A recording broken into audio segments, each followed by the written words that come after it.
paradigm of absolute control. And that's why we're just out here doing simple things, pointing out that we're meant to be in nature and be natural. And this is where we find the source that God made to transcend the New World Order. And that's why they want to try to keep us out of it. I'm angry. I've had enough of these people. They're a bunch of Christian murderers, scum. They're on giant death factories, keeping babies alive and selling their body parts. What more do you need to know about these people? I go out and face these scum. They literally crawl out from under rocks. They have green looking skin and they run around screaming, we love Satan, we wanna eat babies. I have them on video. Hillary's in the creepy weird sick stuff, man. She sleeps in the same room with that creepy weirdo woman whose mother wears a hood over her head. What the hell? That woman number one is ugly. Imagine how bad she smells, man.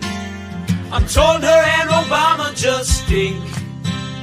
Obama and Hillary both smell like sulfur.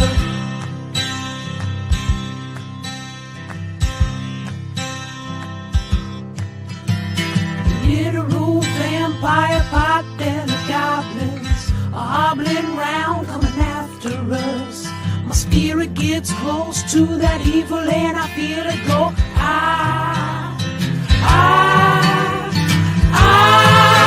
we're such self-centered crap. We don't even notice hell itself rising up against us.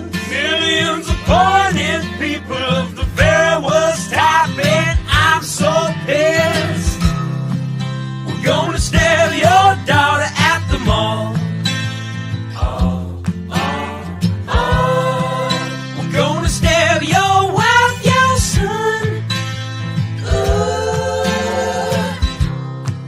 We're gonna stab you with a butcher knife, and then the police chief is gonna say, we love our Somalis, we love our Muslims. Oh, they're so good, oh, they're so sweet. Let's go, it's time to be the GOAT. It's time to enter God mode, man, let's get it going, yeah. We about to put on a show, these haters don't even know. They're in too deep like a hole. And they about to find out what it means when you enter into my house. How it feels when you always seem to strike out. Cause I don't lose, no I win, I go all out. The air is filled up with suspense. We've got our dreams we must defend. And we know what we represent. So we'll keep fighting till the end. And we'll keep fighting till we win. This is our calling, this is our calling. Yeah, we'll keep fighting till the end. And we'll keep fighting till we win. This is our calling, this is our calling. Yeah, we'll keep fighting till the end. This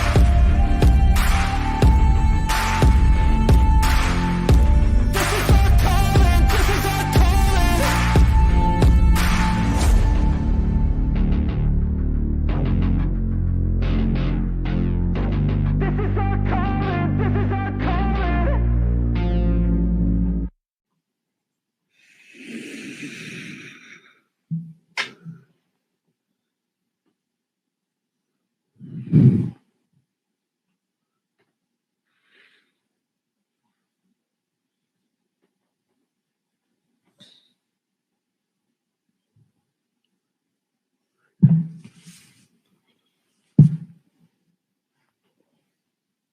Why is my camera still on?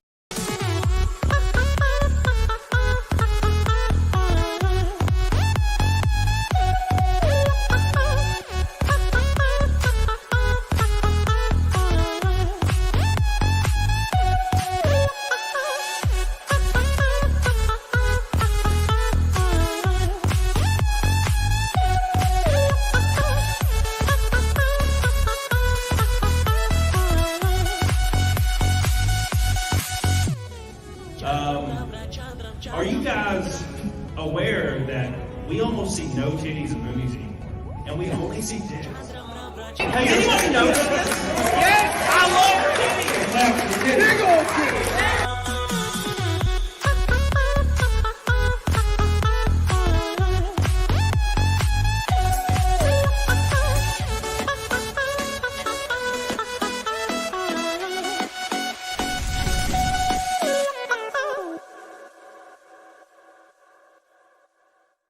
Welcome, everyone, back to the illustrious Camel Toe stream. Come a lot, which is true, depending on how many days it's been. Hope you guys are doing well. I see Disbrew in the chat, my boy. How you doing, baby? Hope you're doing well. We have a great show for you tonight. I'm so damn excited to have Zia land on my show. We're going to bring her in a second, but I appreciate you guys so much for waiting, being patient. Look, my boys at my house. We were playing spades, lost the track of time. Had to take a shower. I haven't showered in like a week. Okay. I had to stop using the rule where if I swim that day, I don't have to shower because I was wet technically. So got to do that. But Nick Rekieta has returned to streaming, my boy, and said some spicy stuff. And we're going to get into that. It's going to be very, very fun. So make sure you get them likes up. Get on it. Diggity dog on it. So fun. So excited. Yeah, Disbrew, same. I was bummed as hell, but NASCAR was going full speed. So it's been pretty crazy. Somebody says you drink something red, look like you've been wearing lipstick. I think my lips are just red as hell. I've heard that for years, and I've changed lightings and cameras since then. So I do drink very cold frozen monsters, though. Anyways, so we're going to talk about all that stuff. It's going to be a lot of fun. And yes, it is part 6, technically, of the Rekieta saga. So it's going to be a lot of fun because Western Civilization was like, he's like, move on. I'm like, I can't, man. You don't understand. This means so much to me. Slosher says, tardy and prideful. Thank you, Slosher. Sean gifted 1 membership. Appreciate you so much. Western Civilization said, love you. No homo. You should say full homo. I don't know why people say no homo. Full homo, baby. What's up? Says you have many friends more interesting than Rekieta. Move on. I disagree. What? All my friends either they work 9 to 5 and then they go home and then they watch like Netflix. Have you not been keeping up? My boy is like Motley Crue level fucking rock star shit right now. Okay. All right. Speaking of rock stars, Zia's here. Look at her. Hi. Look at them giant boobies. This isn't even with a bra on. This is with no bra. Usually they're like in a push-up bra, they look like they're 27 times bigger. I don't know what it's like to have big boobs yet still. I feel like they get away all the time. You never get used to it. I don't think you do. They get in the way. My stepmom whacked it today. She was over here and she was talking and she gestured and just like smacked into my boob and she was like, "Oh." Dude, I tell you what, like so I had to get my fire suit custom made.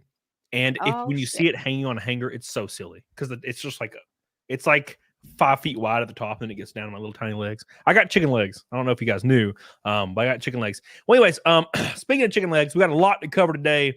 A lot of fun. Few things out of the way. First of all, okay, we're up against the 312th naked snake in a row. Holy crap. We're already a 10th of the way there. Can you believe it?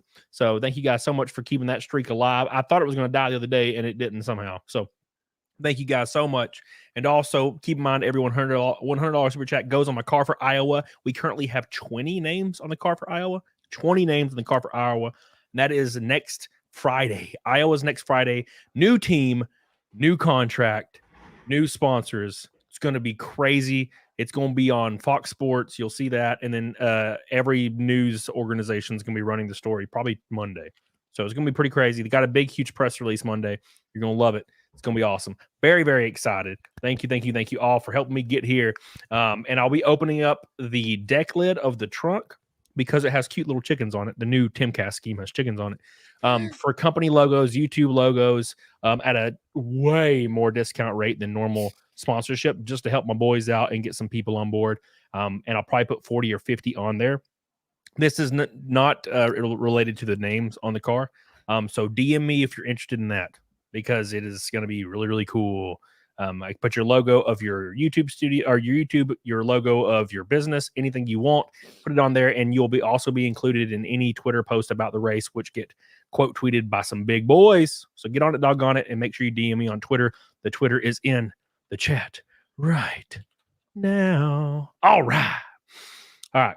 So thank you guys. Anyways, let's talk to Zia about some crazy shit. So I haven't talked to you in a minute, and I want to get your initial reaction. I don't even know if you've talked about Nick yet. Have you even mentioned it? So somebody came in and told me what was happening on stream. So I semi-reacted to it because I didn't know what was going on. I'm horrible with Twitter drama. I never know what's happening because I just don't pay attention to much. But I found out on stream and then sort of looked at. So I talked about it for like maybe 15 minutes. Twitter drama. Is that what you just said? Well, you know what I mean. It was all on Twitter. Yeah. Like Yeah, that's yeah, how yeah. that's how that's how other people found out, and then that's how they told me. And I spend like no time on Twitter. It's horrible. Well, go ahead. no, sorry, go ahead. He did pop in my chat one night that I was streaming. Yeah, dude. Yeah, he was in my chat my entire show last Saturday. Okay, that's good, right? That's a good sign. I haven't spoken to him. I heard you did. Yeah, I've talked to him a few times. Is he doing okay? He seems to be in good spirits now. I haven't talked to him in a few days, and he went live on Locals, which we're gonna pull up here, and we're gonna put it on like 1.5 speed because ain't no way in hell I can watch all that. And not that it's bad or anything. It's just like I'm not good at like reacting to something for hours. So, but he went to Locals and he was live on Locals and he was talking about some stuff and he was throwing a lot of people some shade. And it was very interesting to see one of them being Legal Mindset, which is obvious because Legal Mindset's kind of on the opposite end of the spectrum when it comes to, they call me a nose guard, which is fine. But, you know, because you're like, hey, I hope things work out in the best way possible, which means you're a nose guard. If you don't immediately wish death on him, then you're not a nose guard. Or if you are a nose guard, sorry. I don't understand that term. And what does that mean? Nick has a ginormous, like, Jewish nose. Okay. So you're a nose guard because you want him to be okay? Yeah, I want the best outcome possible for him and his family. And yeah, he fucked up. Yeah, he made mistakes. Yeah, he needs to be held accountable. Everyone does, but that doesn't mean that you like. What does he deserve to die because he went through a rough patch? Like that's ridiculous. My sister's in prison because of drugs. Should she die? Should she be dead? Yes. Like I want the best for my sister too. I believe in second chances for everyone. Yes. That's so sad. I hate I hate people. Yeah. This is why. You know how it is. So, anyways, yeah, that's what nose guarding means. And yeah, I guess I am kind of a nose guard. I guess in that sense, because, you know, I want my friend to be all right. But, you know, Legal Mindset's on the opposite end of that. And Sean, his name is just too long and I forget it. Anyways, criminally something. It's criminally something. Anyways, you guys know in the chat. And I like Sean. I've always liked Sean. So he seems to be kind of fact-based. Now, I haven't watched him in a while, though. So I'm going to be honest. But yeah, I've always liked him. But yeah, Legal Mindset's a different story anyway. But we're gonna watch all that. We're gonna kind of react to it, and I'm gonna fill in my insight in certain places as well. Potentially criminal. Thank you guys, appreciate you. And then we're gonna go from there. And we're gonna have a lot of fun. And maybe Nick will pop in our chat and talk to us a little bit. If not, that's awesome as well. Because to be honest, if I was him, I'd turn all that shit off and disappear. Honestly, samesies. Samesies. I would just, dude.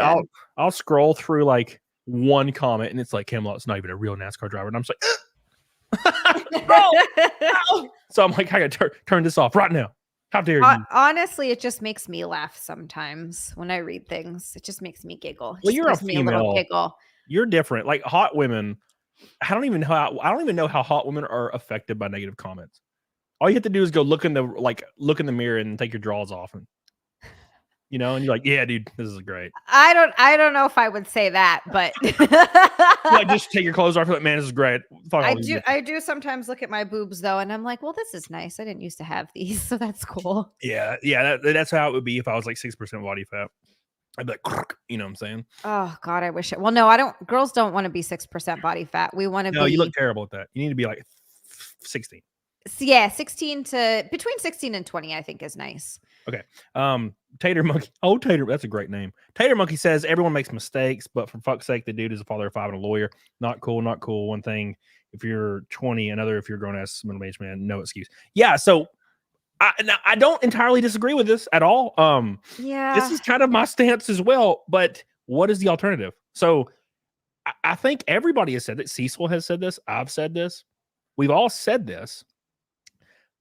But what should the result be? So okay, so everybody makes mistakes. But he shouldn't have made these mistakes. So what are we saying? Kill him now? Well, yeah, that's what I'm like, look, he's gonna need some accountability. He's gonna go do all the things he needs to do. He's gonna have to fight for this for a while. I hope it works out in the best way possible for him and his children. And it's like, so what is the difference between what I think and you think? I think it's one of those things where addiction. What are you laughing about? Time for the gallows? Oh no! Time for the gallows. You know what I'm saying? Time for the gallows. Yeah, you want basically at the end of the day, you want him to get help, right? Because I think a lot of people don't really understand addiction. But when you've been around it and seen it a lot, it's hard. And I'm not saying that doesn't mean that he shouldn't take accountability, because he has to in order to overcome the addiction. That is part of it.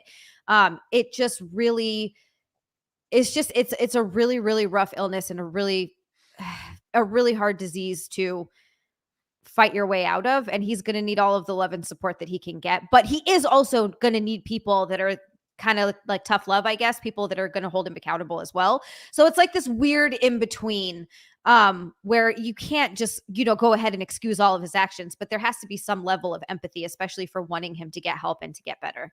Yeah. No, I completely agree. And you're right about that, because, my brother died of an overdose. My sister was, she has been sober for like 5 or 6 years now, and she wasn't for about 15. So you kind of see how that works and plays out. And I've obviously been sober for 10 years. Yeah. So I totally understand it. It doesn't excuse whatever you do. No. It also doesn't mean you shouldn't be able to have a path to redemption. Right. Right.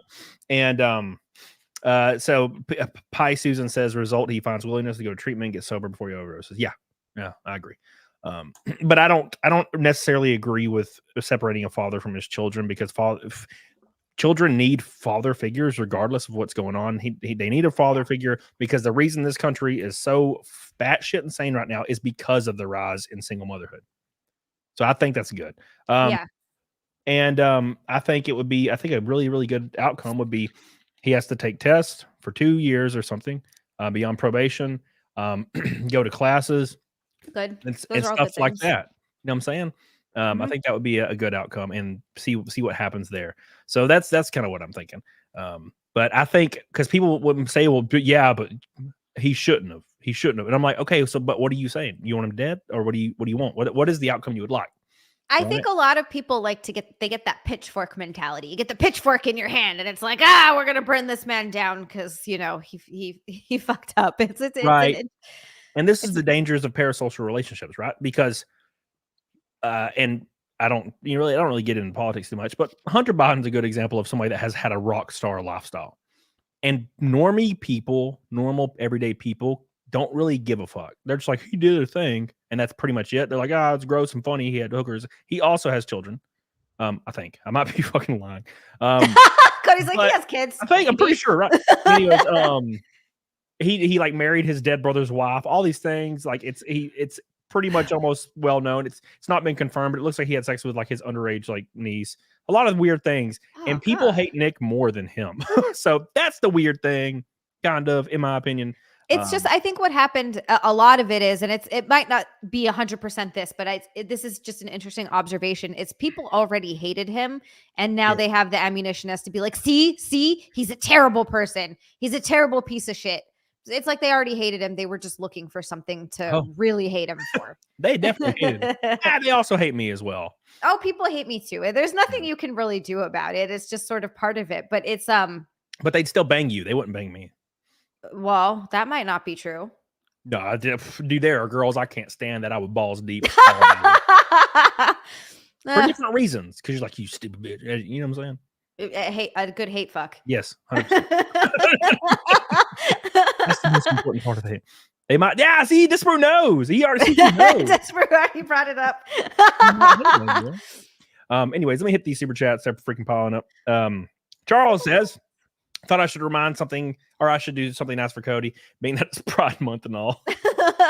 Live streaming at races, get on it, dog on it. I'm going to definitely try to do that.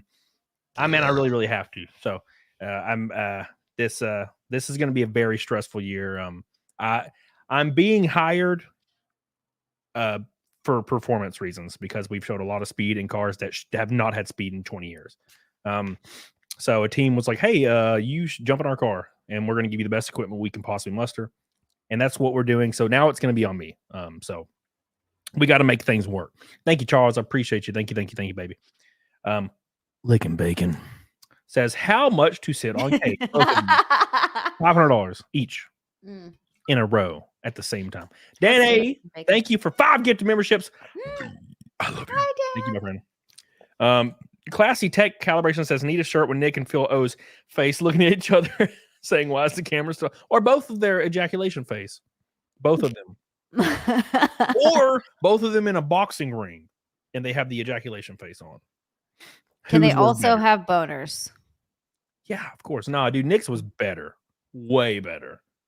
But I think it's because Nick was pretending and also his drunk. Boner? Oh, his A face. His O face. Yeah. His A face. Nick was pretending. Nick was pretending to do it for funnies, but he was like really fucked up, so it almost looked real. Whereas DSP, I think he really did it. So it's way worse. But Nick's is funnier because he's just so animated, whereas like DSP is just focused on a point and just shaking kind of. And then he like leans his head back and looks at the ceiling for a second. Thank you, Classic Deck. Bebop says, any chance you and Beardo would do a leg press contest? Weight starts at 100 pounds and goes up 25 per round. Winner gets calf implants. He would probably beat me. He'd probably beat me. I can barely squat like 405. Who's Beardo? Is he the Beardo? I don't know this Beardo man. He's going to be on my show eventually. Oh, we might have scheduled it and I totally forgot what day it was. Oops. Thank you, Bebop. Sometimes this happens. Bob the Elder. The first pink boy of the night. A fifth of the way to Naked Snake already. Naked Snake. No girl in the world cares if you have chicken legs as long as you have pecs, traps, and biceps. Bro, thank God for that.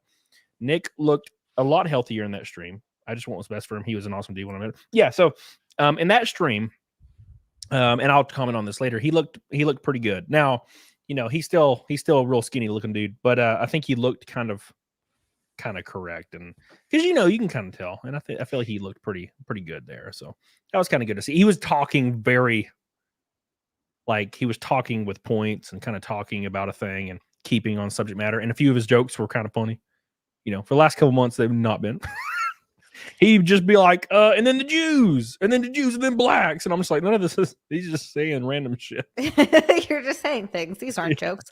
I guess I just didn't realize seeing a clip of one of his streams how bad it had gotten. I'm happy to hear that. One? Oh boy, yeah. Hold on, you talking about this one right here? Where is it? I bet this is the one.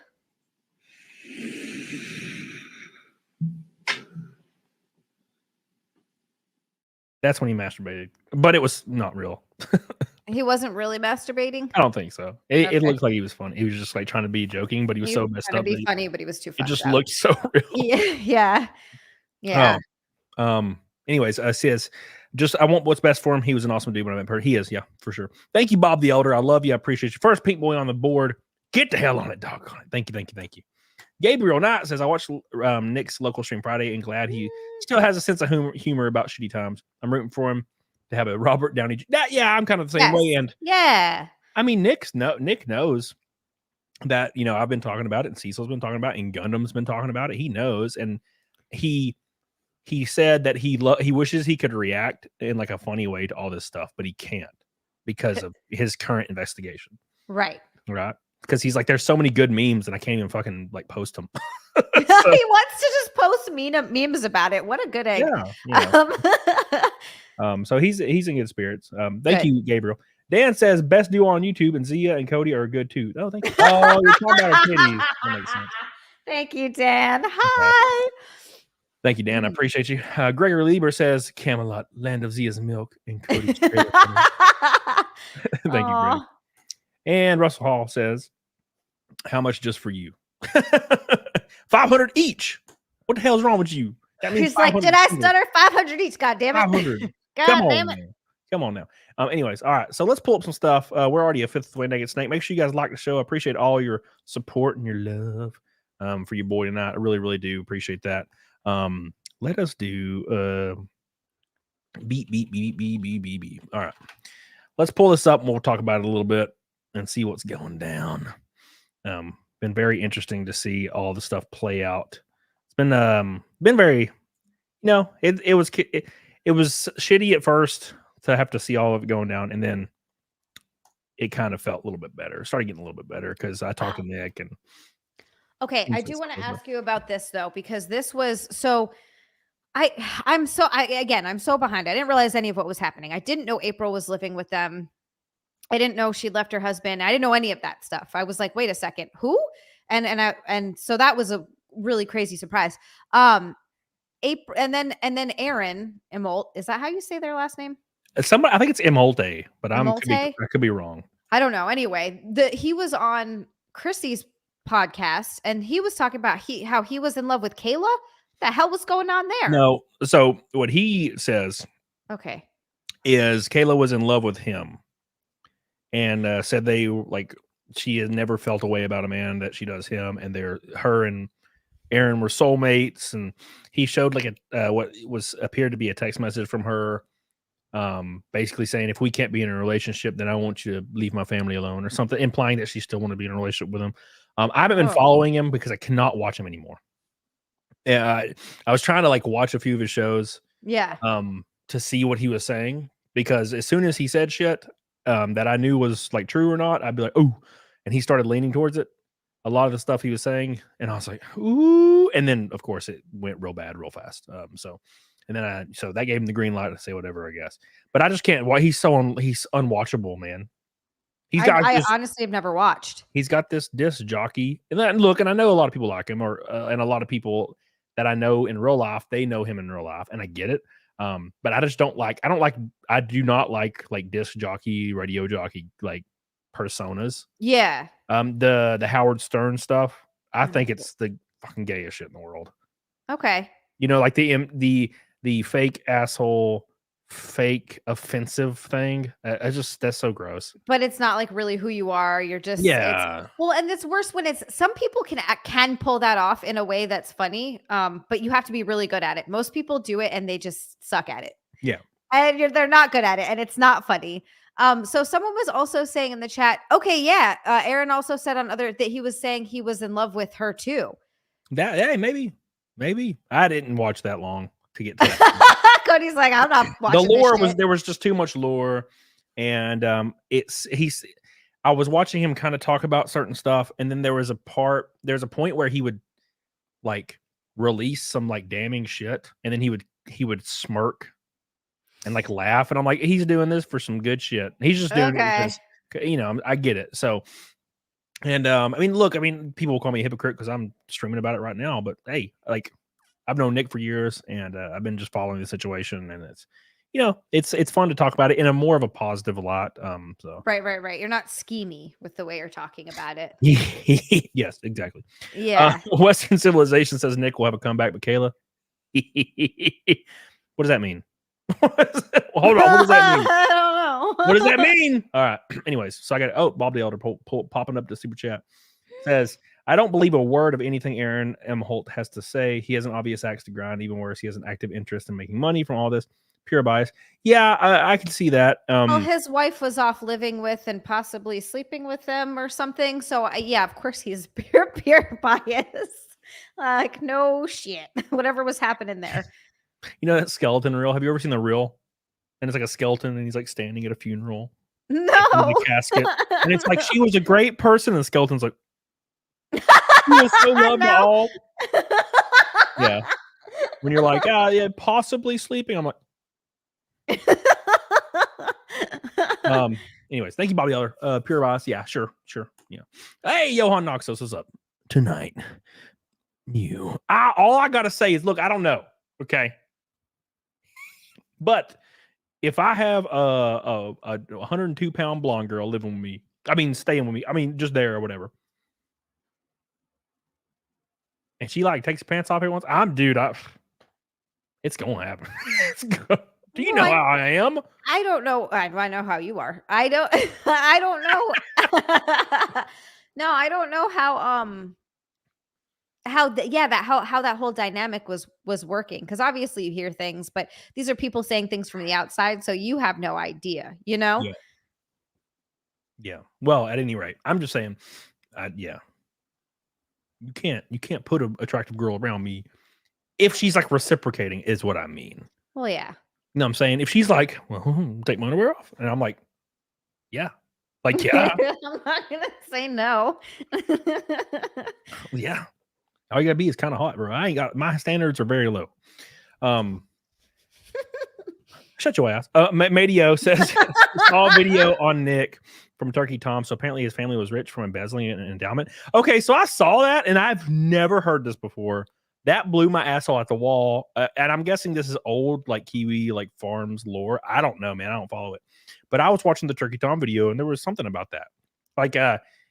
Like his grandmother was the like treasurer for this ginormous like charity where this guy had given away all of his money in his will to her or something, and Ty Beard signed off on it. Dude, I don't know. I saw the document, but I'm definitely not presenting that correctly. But it was something like that, and I was like, "What the fuck is this? What?" So I was like, "That's really confused." So I need to look at that again. But yeah, that's pretty interesting though. That sounds wild. Well, there was a part where it was like, Rekieta has several children and was unemployed for 2 years. How did he survive? And I'm like thinking to myself, yeah, that's a good point. Because, bro, if I was unemployed for 2 years with 0 kids, I'd be fucked. Dude, I don't know. Same. I don't know what the hell I would do. 2 years. So, I mean, there's something going on, but I don't know. I don't know what it is. Maybe it's not. Hey, maybe It's funny. Inheritance maybe or something. I was going to say, I've like actively watched people come up with theories online because it happens, right? If you do anything online, and I've done things with, comedians and it's so interesting because the theories that people come up with and you're on the inside. And so, but you're watching all these theories that people, they're so convinced that they're right because they can just see it from the outside and they're so wrong. And it's just hysterical to watch. So I definitely take most of what people say online with a grain of salt because 99% of the time they're seeing what they want to see or what they made up in their head. Sure. What's up, Bruce Camarja? How you doing, dude? Art says that was Turkey Tom's documentary where he said Nick's mother gave Ty Beard control of the estate. Thank you, Art. I'm not very good at technical. What's up, Toasty? How you doing? So let's Billy Hatcher says, glad to see Cody and Zia back together. Also, I hate how people make fake drama about two of you. It's annoying, and I hope Nick doesn't go to prison because of this new shitty judge he got. Well, I don't know anything about the judge, but I know the judge is hard on drugs, but it's a first offense, no criminal history. Yeah, I was probably the one that started most of the drama. You did, you motherfucker. You fake drama, you piece of shit. I would literally, but I would go to the source. I'd go in her chat and be like, I guess since you hate me, I'll just kill myself. You motherfucker. I know someone came into my chat and was like, how come you're not talking to Cody anymore? I was like, I talked to him 15 minutes ago. It was like 15 minutes after we had texted. I was like, what are you talking about? I thought it was funny. Yeah, I'm glad you enjoyed yourself. You can't see my trolling in the troll aisle. Pieces of trash. Bastards. All right, let me put this on 1 point gajillion speed.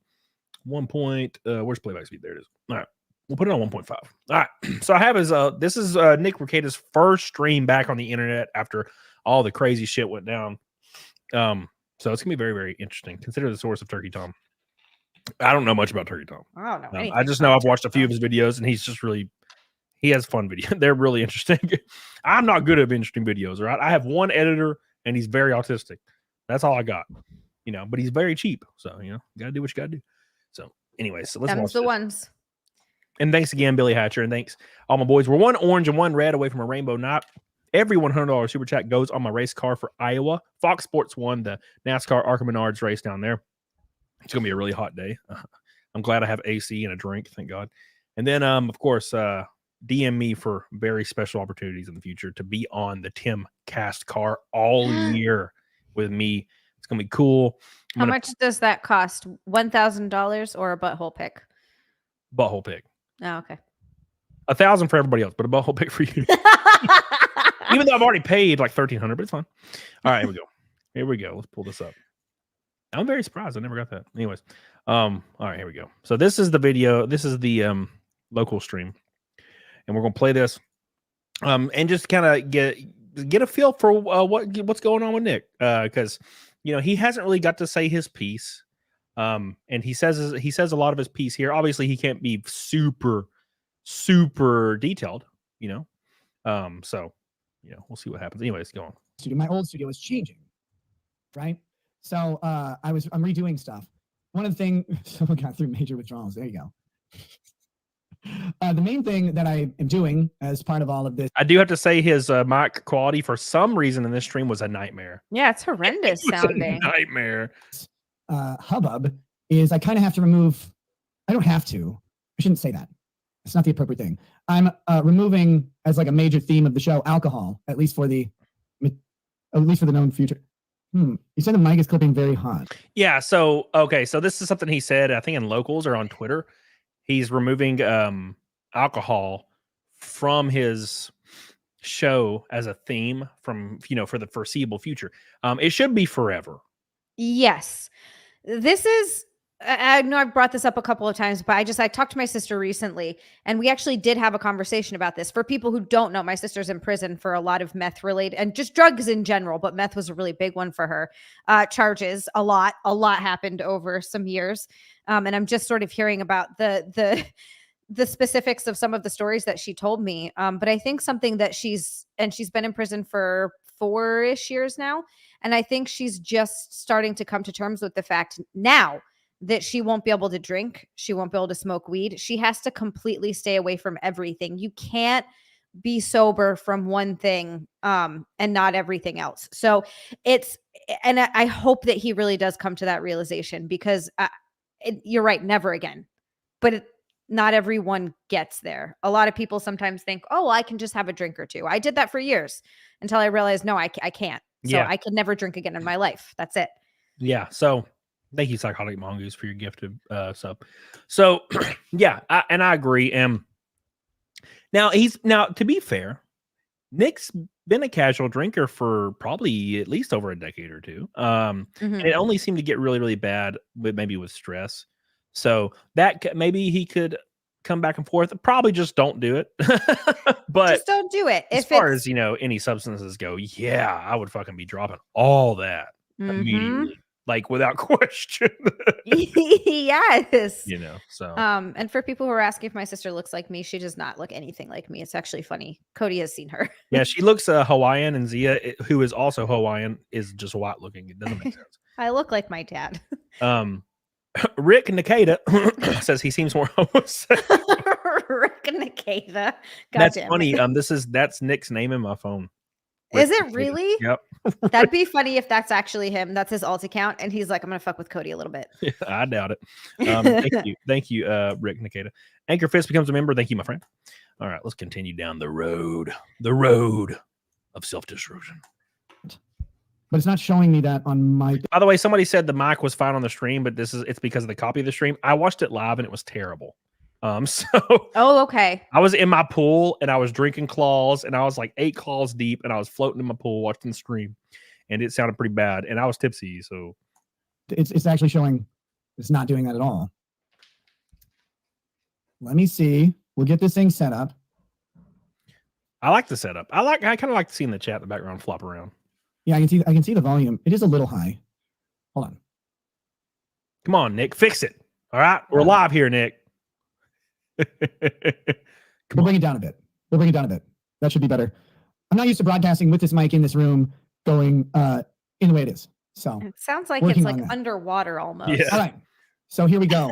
I'm removing most of the alcohol references from the show. I won't be drinking on the show, at least for quite a while. Just because. Like, I guess it was maybe. Hold on, Nick. He's like, I don't know why. I'm like, all right, now, come on, Nick. Come on, don't make me play the video again. Come on now. I don't know why. I mean, I guess whatever. You can see he realizes what he said. He's just kind of laughing. He's laughing. Look at him. Boo this man. Boo. Oh, it's funny. Maybe I drank too much on a show. I don't know if you guys know. Sometimes I drink too much on a show. Somebody made a really funny joke. They're like, just because you're drinking a Monster Rehab doesn't count for rehab. That's hilarious. It's a pretty funny show. Or it's funny joke. Yeah, that's good. I like whoever came up with that being said, as part of that, I'm taking down. I really hate doing this specifically. I took down the anniversary gift that Lady Raggeds got me. The anniversary gift that Lady Raggeds got me was the the liquor bottle painting that was behind me, and I'm removing it from the background of the show again, at least temporarily. And instead, I'm putting up my Joker painting behind me because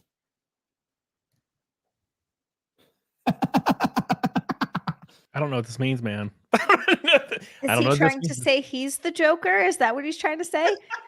Let's put a smile on your face. I'm like, Nick, no, please. That Stop. laugh was kind of creepy. Wait, Nick. no, maybe it's the reference that some people just want to watch the world burn. Didn't he say that? Didn't Heath Ledger's Joker say that? Oh, he did say that, right? Okay, maybe. right? Yeah, that's I think you guys will like the Joker painting I have. I really do. It's a great painting, and I don't know. Sometimes you can be a fan of the world around you. You guys will see it. It'll be up. One of the other major changes I'm doing is I will be standing for the show, even down in my office. We're going to switch to a standing show rather than sitting down. Now, see, this is why I don't think this is a good move, because he needs to gain some weight. Don't need to be standing up. Sit down. Yeah, Put you some carbs in you and sit on your ass. Eat some food. He can have some of mine. Glass Gawaz says he was referencing the line in the movie in his booking photo where he knew it would go everywhere. Okay. Okay, I see. That makes sense.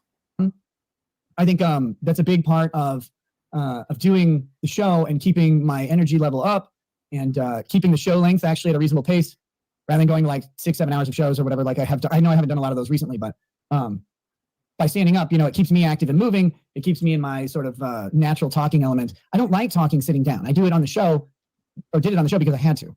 So I'll be doing standing streams. I have to work out a little bit of how I'm going to be manipulating like what the fuck's on the stream that you guys see and stuff like that. Working on all that, getting that done. But for now, I really, really wanted to like actually pop in and say, hey guys, how's it going? So Kylie B brings up a good point. She said he's standing up because of his narcolepsy. Now, see, I don't think his narcolepsy has ever been a problem until recently, unless he's coming off of his narcolepsy meds. Maybe I don't really know. I'm just speculating. I don't know how any of that works. I do not have narcolepsy. I know. I was so confused because I don't have narcolepsy either, obviously. But he was talking about the type that he has, and I guess from the outside, it's so funny when you don't have diseases from the outside. I always thought narcolepsy was just you fall asleep all the time anywhere easily. But apparently that's not the case. And the way he was explaining his narcolepsy wasn't exactly that, but kind of. It was weird. Yeah, Disparu says if he has a standing desk, it solves all the issues of controlling stream. Yeah, I agree. I've never been interested in standing though, for some reason. Oh, I never really cared. I like sitting on my ass. Because a lot's happened in the past couple of weeks, and as I'm sure you can be very sensitive about, like I can't talk about a lot of it. There will come a day, I suppose, when things can be talked about. But for now, I have an ongoing criminal case. If you're not caught up. He also shouldn't be not caught up at an ongoing criminal case in the state of Minnesota. He should not be drinking energy drinks? No, he should be eating food, like you said. I feel like drinking energy drinks and not eating is not good for gaining weight. Maybe. I drink a lot of Monster. I used to. Drink I 3 a day. can't anymore, though. That's how I used to be. I can't anymore. Now I'm like 1 cup of coffee in the morning. I put a little stevia. I drink it black, and that's it. That's all I can have for the day. Yeah, I gotta have more. I even drink pre-workout too. I drink all that shit. Emmanuel Castellanos says, California is sober. It's a lie. You either embrace the program or you die. You can't do this halfway. If I could do 13 years of counting, he can. Thank you, Emmanuel. Fuck yeah, Emmanuel. Congratulations. That's awesome. Yeah. 13 years is... That's a long ass time, man. And I think that Nick could be to that point. For sure. I hope so. Yeah. Minnesota. And, until that is resolved, I have to be a little bit circumspect about what I say about it. Obviously, there are a lot of really well-meaning people out there who have a bunch of great advice for that case. And I mean that, I'm saying it a little bit sarcastically, but there are a lot of people who really do mean well, who've said a lot. And you find out very quickly who has no idea like how criminal trials run. This is where he's going to lay into legal mindset. I think Nick, when he's on 1.5 speed, seems a little bit more flamboyant. I forgot he was on 1.5 speed. I know you said that, and I was like, man, it kind of seems like he's a little cracked out right now. That's why. God damn it. No, I have it sped up. That He's explains a lot. So he's literally on speed right now, but it's like a video speed. Criminal cases, I should say. And they're even many of them are lawyers. Some of them have trouble like keeping both eyes in a forward direction, like in looking towards the future. Some of them just always keep one eye on the grift. And they limp along in this weird sort of manner, trying to pretend that they have any fucking idea what's going on. They don't. They know so little that it's embarrassing. But you know, that's fine because they can pretend to be a lot of things. He's talking about legal mindset, Andrew. Okay. Who was very tall. I didn't notice he limped. I don't know this legal mindset person, but I've heard his name brought up a lot recently, but I have no idea who he is. Obviously, he's the YouTube or a lawyer that does YouTube videos. Okay. Yeah, there was this weird spat where he like banned me from chat. Why? Well, it's just so like he had like a lot of VTubers on his show. And I think one of them told me that they detest me because he said hi to me in chat or something. Because I remember I think he had Kirsch on, and I said hi in chat, and he was like, "Hey, Camelot," and she probably was like, "Fuck that guy," like in the behind the scenes or something like. Is it because of the Pippa thing? Yeah. And he banned me, and I don't mind. I'm just out like I would have liked if he told me because I DM'd him and I was like, "Hey man, like I think I'm banning your chat," and he didn't respond, and then he messaged somebody else saying that his chat hates me, so he banned me. And then he went on Twitter saying he banned me, or he didn't say my name, but he said content creators because I broke a rule. And I'm like, oh, you're lying, you bastard. But it's fine. Like it's fine. He's trying to preserve his show. It's fine. I mean, I don't really mind getting banned. You just DM me and tell me. I don't really care. You know what I'm saying? Yeah. Anyways. Like with women, for example. He's saying that legal mindset's really bad with women, and I don't really know anything about that. Okay. He's like 6'6" or 7. I was gonna say, yeah, if he's tall, like you said, I was gonna say, yeah, like every woman should be going after him. I was talking to my stepmom today. We got a pedicure, we got our nails done, and she's been seeing this guy, I guess, that is on the shorter side. And I don't care about height. I never have. I think it's a really silly thing. Most guys are taller than me because I'm 5'2". So what am I gonna? I wouldn't want to date a guy shorter than me, but that's not asking for a lot. You know what I mean? But I don't need a guy who's over 6 feet tall. I never have. I think that's such a silly requirement. But I didn't realize how many women are so adamant about that, and I'm not really sure why. And my stepmom is the same. She was dating this guy, and she's like, well, he lied about his age, his height. He said he was 5'9", but I think he's like 5'6" or 5'5" or something. And I'm like, yeah, but you're 5'1". Like he's still taller than you. Why does this matter? I just don't really get the height thing. I never will. But as a guy who's like 6'6", I would imagine that like every girl would be after him. Yeah. The only time I would disagree is if a guy was like 5'2" or less. Right. And that's a little, like, that's a little rough. Yeah. Like you're rough. Shorter than me. And I feel like that sucks. But that's shorter than like a 12-year-old boy. It's just shorter than a girl. Yeah. Yeah. That's weird. Lick and Bacon says addicts tend to lash out at people. And I think you can kind of see that. Yeah. In the DMs that were in the Flash group. That everybody swears Flash leaked, and I know for a fact he didn't. But still, like, he was pretty pissed in there.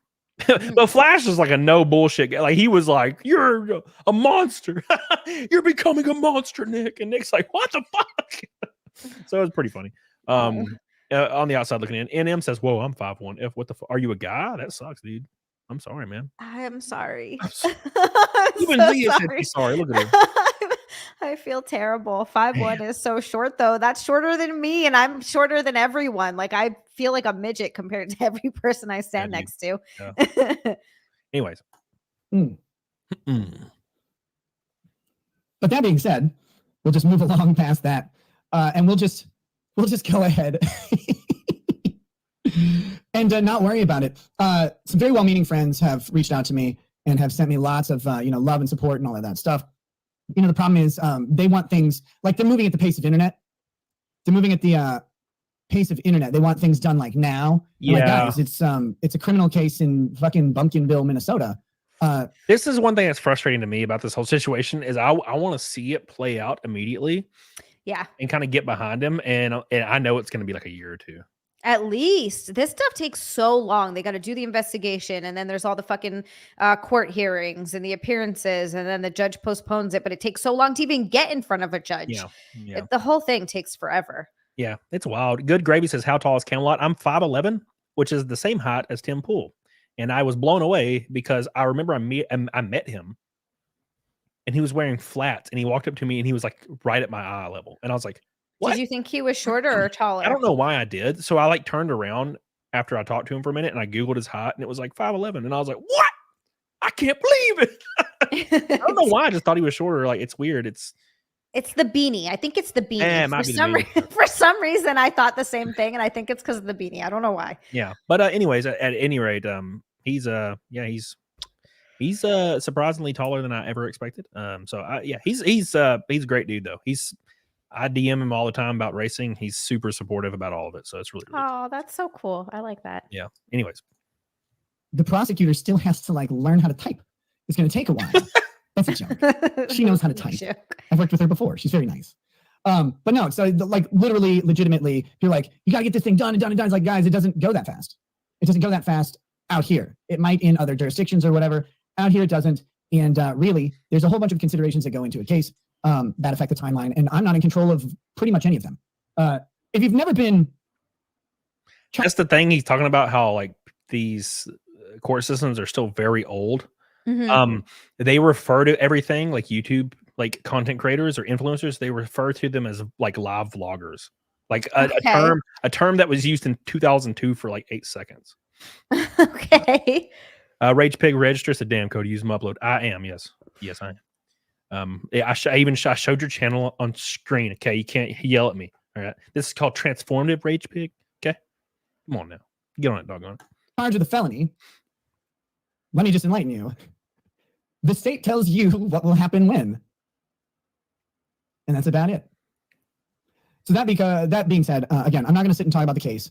I can't do that. I just want to give a shout out to many very good friends who have been out there supporting me, offering wonderful advice, both in a personal and professional manner. Everybody I have met who's reached out privately has been relatively well-meaning, even the ones who have a whole lot of the situation wrong and the story wrong, and they have, they have advice that's not really useful, even though it's well-meaning. And that's what people need to understand about anybody in a sort of tumultuous situation, or you can call it crisis or trauma or whatever, is you should always, if you're the person who's not in that situation, you're talking to someone who is, you should always remember that if your advice isn't taken or heeded, it's not necessarily because the advice is bad, but the advice may not be appropriate for the situation based on something you do or don't know. Yeah. And I'll give some special shout outs out there to people who've been really, really good friends and companions through this behind the scenes. Good Logic, obviously, has been a great friend. And his first concern is, how are you doing? Like, how are you? How are you, my friend?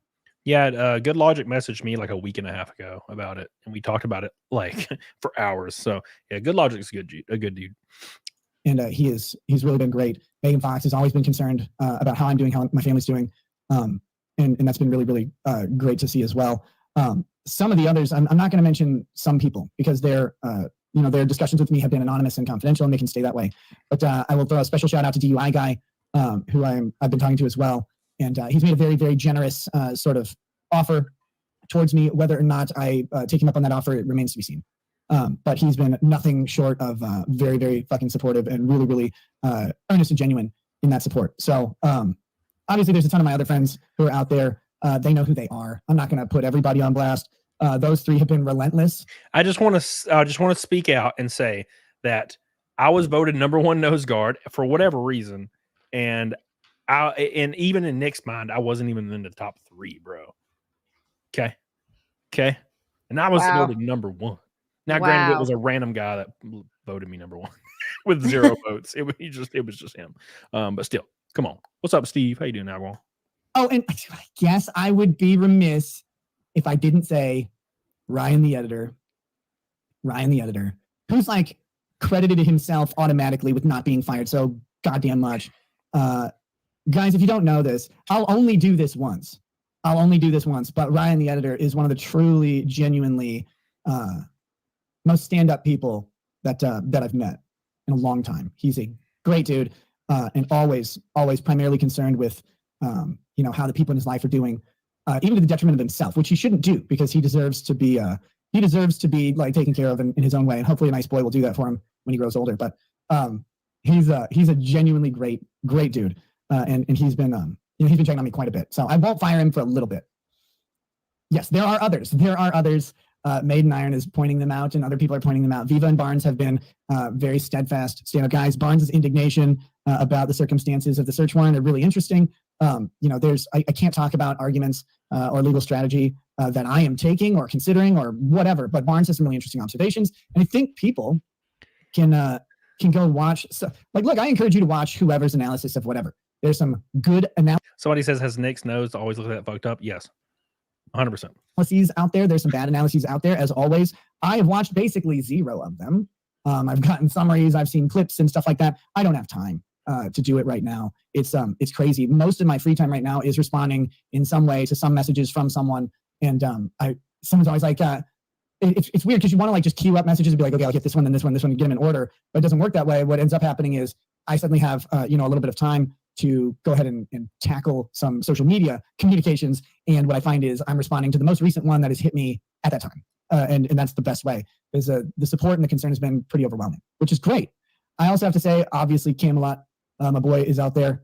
Guys, check out Camelot's racing shit. Yeah, it took him about 10 minutes to get to me. 10 minutes to get to Cody. What is this? Damn. After all my nose guarding that I've done mercilessly. I tried and only made top 5. It's like racing in real life. I tried really hard and I didn't even get top 5. Damn. Viva and Barnes beat me.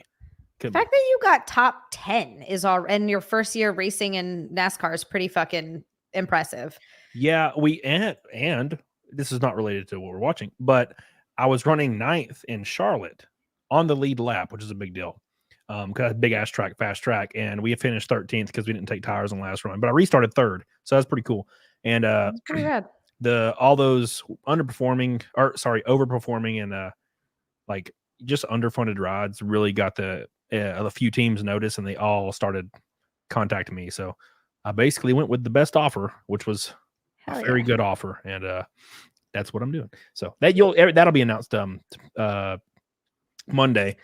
Somebody asked when the next race is. It is June 14th in Iowa for the new team. You'll see it all Monday. Bob says, Zia, just saying there's a clear bias against those of us under 6 feet tall. It sucks, but you just have to make up for it by being jacked. Yep. It's the only option we have. Gosh, under 6 feet. I don't know what that bias is. I don't know. Yep. I think the 6 is just a number, like Disparu said. I think if you're 5'10", maybe even 5'9", and you're just kind of you're just kind of winning at life, you're doing what you should be doing, you're all right. It probably obviously helps you to be 6'1". Yeah, sure. But yeah, I think when it really starts playing negatively is when you're 5'6" or lower. Then it starts drastically playing a different role. Like each inch, it gets worse and worse and worse and worse. You know what I'm saying? But yeah, I've never had an issue at all. And you said you're 5'11"? Yeah, I might be 5'10" now. I don't know. Your spine compresses when you lift weights and as you get older. Well, Tim Poole, somebody said in the chat, he's 5'10". Well, he was like the same height as me. I might be wrong. I can't remember, but he seemed like he was the same height. So anyways, thank you, Bob. Love you, Bob. Appreciate you, Bob. Paul Blunt says, correction, legal mindset is good with the Fuglies. Well, at least there's that. At least he's getting something from somewhere. Yeah, that's something. Make sure you guys like the show. I appreciate you guys so much. We're a third of the way to Naked Snake for the 312th show in a row. Holy moly. That's not counting the like 25 or 28 shows me and Zia had Naked Snake together. Oh, that doesn't count those? Oh my gosh. It did count them. It totally did. Never mind. I'm stupid. Anyways. Well, I know that. Completely ignore what I'm saying. But yeah. Anyways, by the way, I will be shilling my shirt and merch very soon. It's gonna be gone in like 19 days forever. So I'm gonna put that on there. Tony says I'm 7'2", but I measure it laying down. Shit. Oh my god. Tony, stay away from me. We're gonna be doing that, so it's gonna be a lot of fun. And then, of course, we're going to talk more about the getting YouTube channels, businesses, small businesses, or whatever on my deck lid. And let me just talk about that for 1 second. Literally, like probably 10 seconds. The issue is, let's get Zia's boobs on here. The issue is people reach out to me a lot and they're like, man, I really want to be on your car. I want to be sponsoring your car. And I'm like, they're like, how much for the hood or blah, blah, blah. And I'm like, it's huge. It's like on Fox Sports 1, 500,000 viewers, concurrent, not total, concurrent. And you know, it's most teams charge a couple $100,000 depending on where it is. You know, I could charge a little bit less, obviously, because my contract's really, really good. And then they hear the number, and it could be 5 to 10 to 20 grand depending on the spot, and they're like, "Holy shit!" And I'm like, "Yeah, it's that's why most of the sponsors are just companies or big content creators, Yeah. like Public Square." So I'm thinking about doing a thing, and we'll see how many people are interested. But for way less, putting like a 2x2 or 3x3 logo of, you know, a content creator, a small business, whatever have you, on the deck lid, and we'll put them all around the TimCast logo, and then tag them all on, you know, on the motorsports post I have every day, or sorry, not every day, every week. And they usually get quote tweeted or retweeted by Tim and a bunch of other people. And they'll be all tagged in that. And I'll do that for a whole year for people, and it'll be 100 times cheaper than what it is to just do like the entire bumper or something. So trying to give somebody a way to get in and still be able to be included and do some cool stuff with me. Because, you know, that's what I am. I'm just fucking content creator as well. So anyways, let's continue with the Nick Rekieta saga. It's really, really fucking exciting how well that's going on. By the way, if I didn't mention it already, to find out about that, just DM me on Twitter. Follow me there. It's popping up right now. Kurt, I see him in the chat. He's been awesome. You know, really just a bunch of people have been great. I'm sorry if I missed someone. The people I talk to personally know who they are. So I'm not going to sit here and jerk everybody off, though. But I like when well, then what are we doing? I do see here? Camelot in the chat as well. What Camelot should be doing is racing. Do you guys know that Camelot is now a racist? He's a racer and a racist. He's probably he's lead attorney. Obviously, I always forgetting the black guy. Lead attorney has been wonderful. And again, I haven't watched everybody's shows, and some people like will send me a clip or something, or like say, hey, so and so said something about you, and some people like sounds like they're concerned that someone. What are you laughing about? I'm laughing at Alan. Alan, I don't know how to say the name. Reese. What he said. I put the speed on 7.75. Nick sounds better. Sia sounds normal, but Cody sounds retarded. He's kind of retarded on normal speed. Yeah, Cody. Yeah, Cody's normal speed is half speed. Yes. Yes. There's other people's half speed. Yes. Might have said something negative at some stream somewhere, and guys, it's always been this way. People are allowed to have different opinions about me. Yeah, I'm sure Nick saw like, and I don't even think he took it as negative because I told him. So Nick, he texted me the other day, and he said, hey, like, are you putting out like a video where you're talking negative about me or something? Because I think somebody just told him. And I was like, no, I mean, I did a stream last night or whatever. And I was like, and, you know, it was generally positive, but I did say some very, very, you know, direct things. I said that Nick needs to face accountability. Nick's made some mistakes. He needs to get on a path to fight, to make it back, fight for his children, and do what's right. Take accountability, do what's right. You know, basically admit that there's a problem. And then tackle it and move on. And he was like, of course, that's what I'm doing, you know. And I'm like, all right, cool. And that's all I needed to hear, you know. But, you know, that's basically what I was implying. So allowed to make up their minds on whatever the, I don't want to say the evidence. That's getting a little fucking official here. Whatever the story that people know is, they're going to make decisions and judgments and assessments based on the story that they hear, right? That should be obvious. I will say this, I said it before, people completely misinterpreted this one as well. The story is something that is not what's being said. How far off in what areas will differ all over the place. And this is going well beyond legal. I don't know, like I was like kind of like trending all over the place. I saw Law and Crime covered my search warrant. I cannot wait to go through the fucking Law and Crime coverage of my search warrant. Like I can, because like, of course they did. I don't begrudge them for doing it. I would have done it twice. Like if Dan Abrams ever gets if that fucking dude ever gets like, So for context, Law and Crime, when Nick was streaming the Law and Crime feed of the Rittenhouse trial and of the Johnny Depp trial and getting a lot of views, way more views than Law and Crime, they sent him a cease and desist over a public feed, even though it was transformative, obviously. Yeah. So they didn't move forward with that. So anyways, that's what he's talking about. And then he was probably like, yeah, they're very happy that they got to cover my arrest and report and all that shit. So I don't know what he'd be charged with or whatever. I will make fun of him all day. So I would expect them to do the same, but I now want to go back and chop up their analysis because it's going to be funny. A lot of people have said a lot of really shitty things about me and particularly me and Lady Rackets. And I will say this one time. Again, the story and reality diverge in places, but I'll say this this way. People can only make value judgments and assessments based on what they have seen and heard, and what they have seen and heard now will be their value judgment and assessment. And at some point, I'll either get the opportunity to correct that for someone or I won't, and that's life. Especially that's life in any sort of media.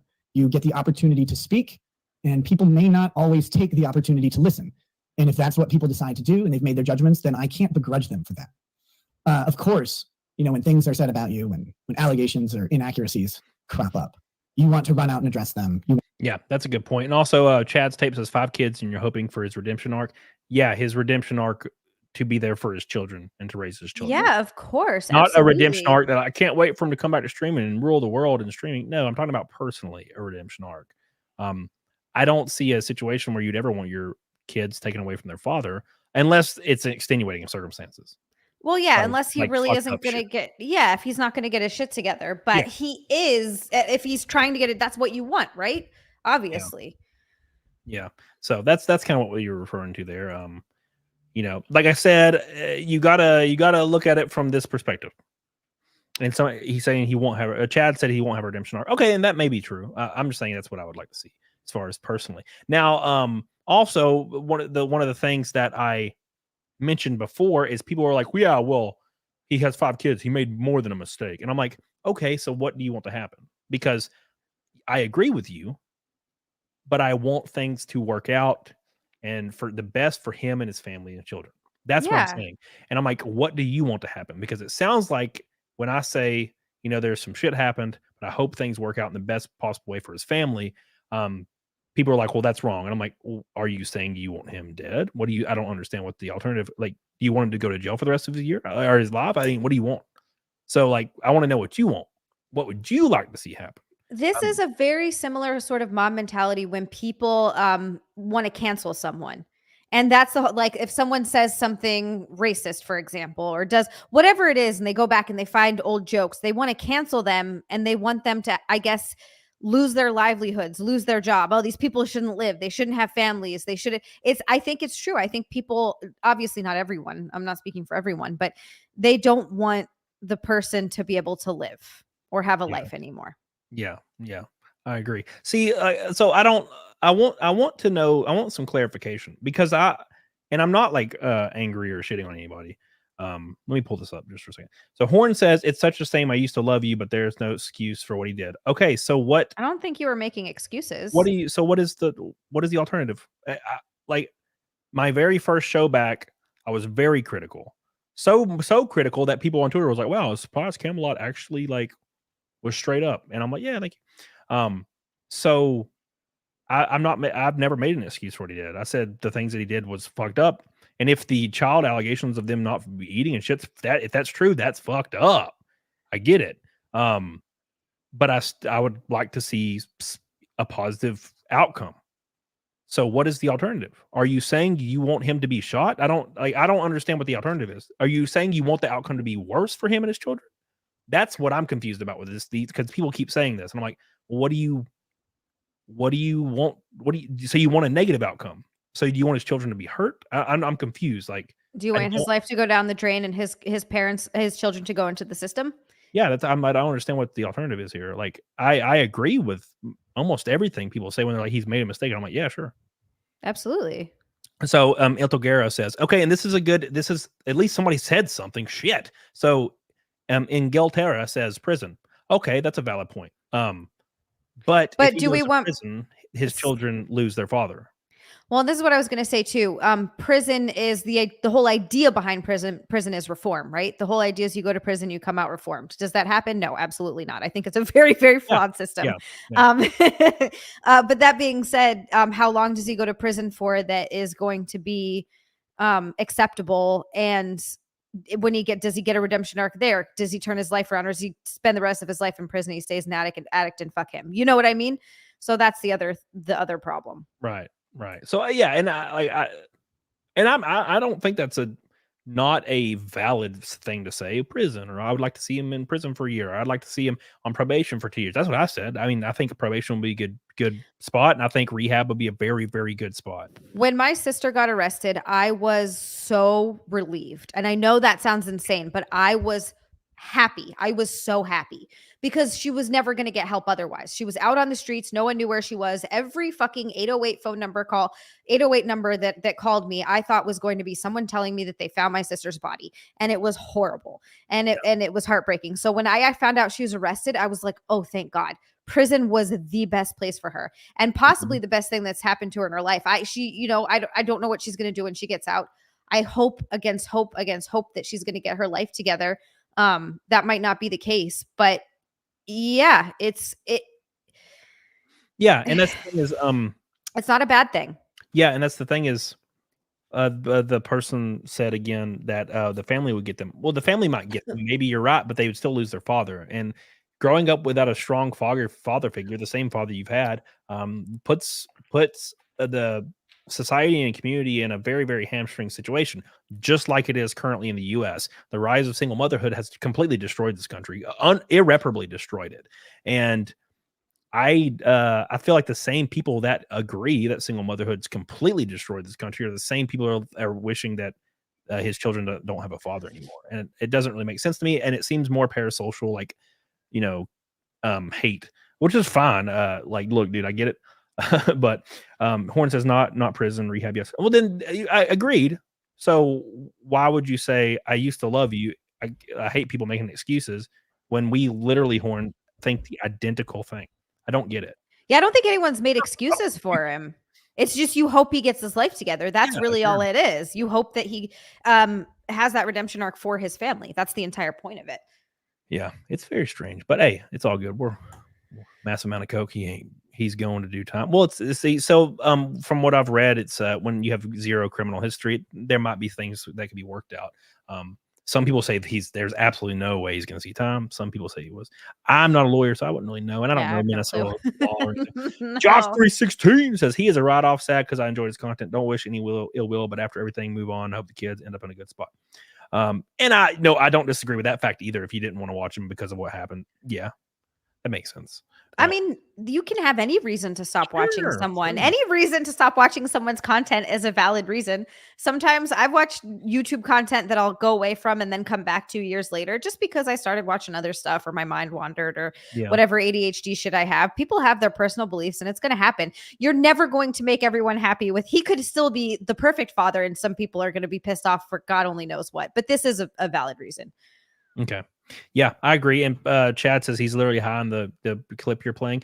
As someone that's been around addicts, deaths in the family, my brother died. And I say that a lot because people say, you don't know an addict, Cody. And I'm like, no. I grew up in the trailer park, bro. My brother died from this shit. I don't really think he's on any stimulants in this video. So I do think he probably has been in a lot of the last couple months, but I don't know, but he seems much different in this video. Doesn't seem as disheveled.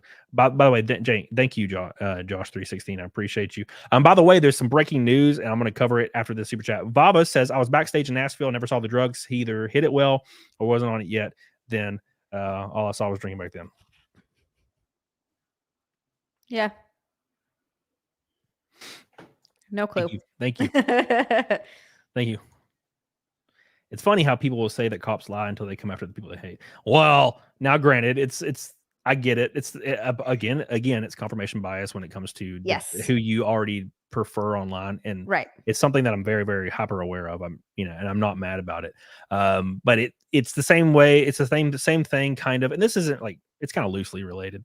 How people will be like, it was very popular to say and believe defund the police like 2 years ago or 4 years ago. Defund the police, and those are the same people that dial 911 if somebody cracks a fart loudly. So yeah. Same thing. Yeah. Billy says, how much naked snake? 320. Ah, 320. Thank you, Kimmy Joe. All right, let's breaking news right now. My boy Riley. My boy Riley was just arrested, apparently. Who? Riley was just arrested. Damn. Mint's boyfriend. Oh no! No. What happened? What's going on? What was he arrested for? Look, I gotta be honest. I'm not surprised. I've met him in real life. He's always been super nice to me. Yeah, he's very, very nice. But he's kind of a provocateur, and he's kind of spicy when it comes to the shit he does. Like he went to Eric July's warehouse, and all that shit. So I have no idea what's going on. Former gangbanger Eric July snitched to the police. Oh, Dick Masterson's hilarious. Sasha, I'm absolutely gonna steal Mint. She's mine now. Magoose says it was the venue who called the police, but keep online as you do. So what was happening? Was there a complaint of stalking? I need some more info on this, man. Yeah, someone tell us what's happening. So he got arrested. It might have been due to him filming. Let's look. Let's Oh, okay. Riley Gaines. Sleepless in Minnesota, by the way. I'm really sorry to hear that. That's awful. Oh, is there a video? They're arresting Riley for stalking Eric July. Oh, we gotta watch the video, boys. Here we go.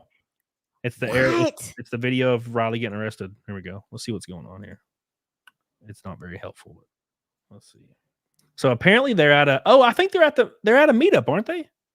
Aren't F&T at a meetup somewhere? Yeah, wasn't there something happening in Texas? Yeah. I think there was. What's going on? Yeah, that's probably what's going on. Okay. Yeah. What? What am That's definitely Mint, right? I doing?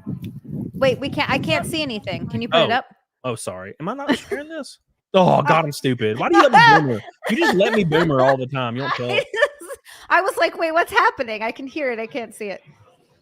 Okay. Yeah. What? What am I doing? What's up? Okay. What are they doing over there? What are they doing over? I love Mint. What are they doing? What's happening here? Where's Riley? Oh, you're Riley. being arrested? Oh, they're arresting a young Clippa. Oh shit! Chad, he's being arrested. Nah, that sucks. I just love her. I love he's getting arrested, and his girlfriend's yelling, "Oh shit, he's getting arrested!" This would be my profile picture if I was Riley from now on. Dude, right? Yeah, I don't understand. He was Clough. Here he is getting arrested right here too. So This is the furthest. I'm guessing that either the venue or somebody like in the group called the police and said he was stalking them or something. I don't know. Somebody probably has some more info on there because it's apparently happening as we speak, right? Like 20 minutes ago is when he got arrested. Let's see. Today, Eric, clip of ours showed up uninvited. Eric July and the entire Reverse crew lost their shit like cowards. The business owner came out and gave Riley permission to be there. EJ called the cops and got clip of ours arrested. I don't know if that's true, but that's what this guy just said. Riley got arrested. I'm at work. All I have is a Twitter memory hole to rely on news. So this is what We Must Fight Homelessness says. I don't know if this is true. There, July got Riley arrested. Can you really? You can't just really just call. I don't feel like that's true because you can't just call the cops and then they show up and arrest a random person saying that they're a stalker, right? I would imagine that there would have to be a restraining order that either that he's breaking or multiple, maybe along with multiple reports that have been made against him would be my guess. Because you're right, you can't just be like, "Hey, he can't be here" when someone's standing in a public place, right? He's in a public parking lot. Yeah. Now I'm not defending the situation. I don't know what's going on. I have no clue. Yeah. Why was he discussing Temple?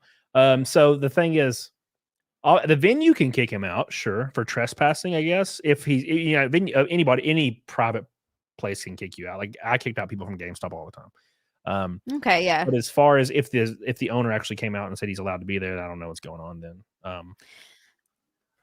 I don't know if you can get arrested for stalking without there being a restraining order. Yeah, Maybe he was in violation of that, but I have no idea. Steve says he was never inside the venue. Art says you can't get arrested for filming and talking shit. There's definitely more to this. Yeah, I think so. It's hard to say. I don't know, man. It's very hard to say.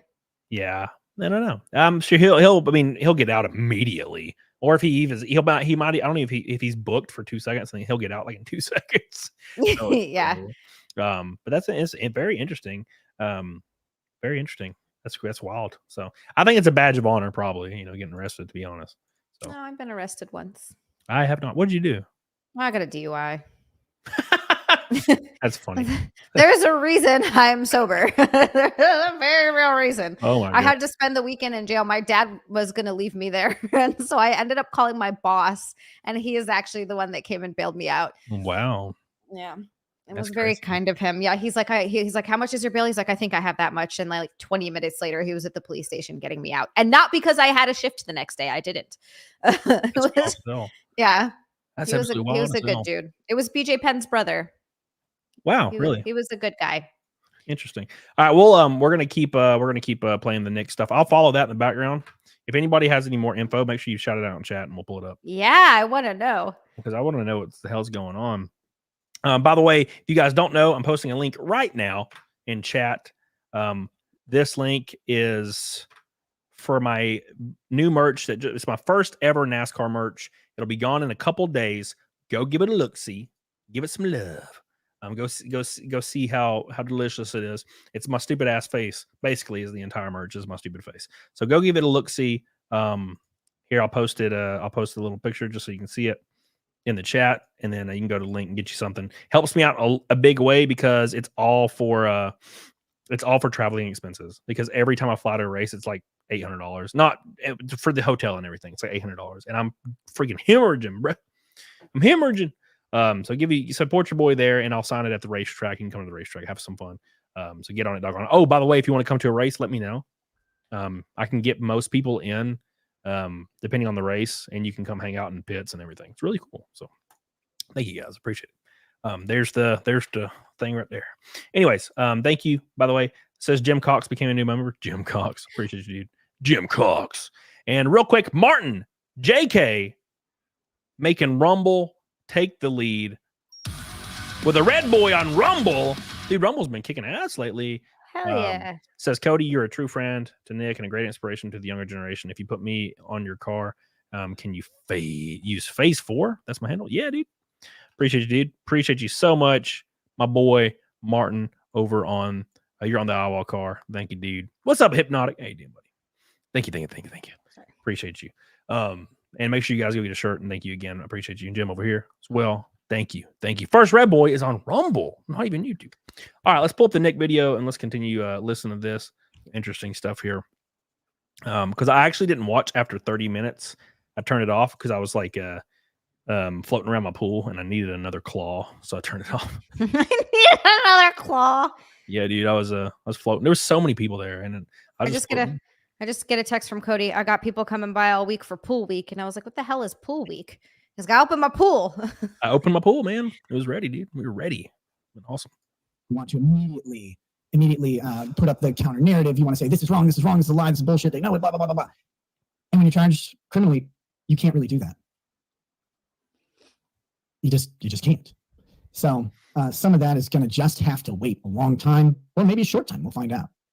But that being said, it's just how it goes. And I don't begrudge anyone their bad judgments, except for people who actually know better.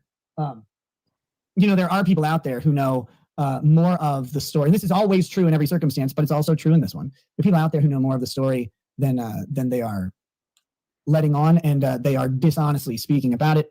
And some people, go ahead and, for whatever reason, take up a position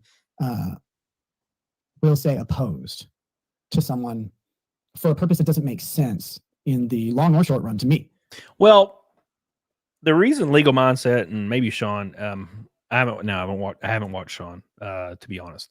I saw his first initial comments about it, but I saw some of the Legal Mindset stuff. That's how I noticed I was banned, is because I was watching his show and I like tried to talk to Nina in the chat, and my chats weren't popping up, and I'm like, what the hell's going on? Anyway, I was like, I haven't talked to Andrew in like a month. Weird. We're in the same group chat.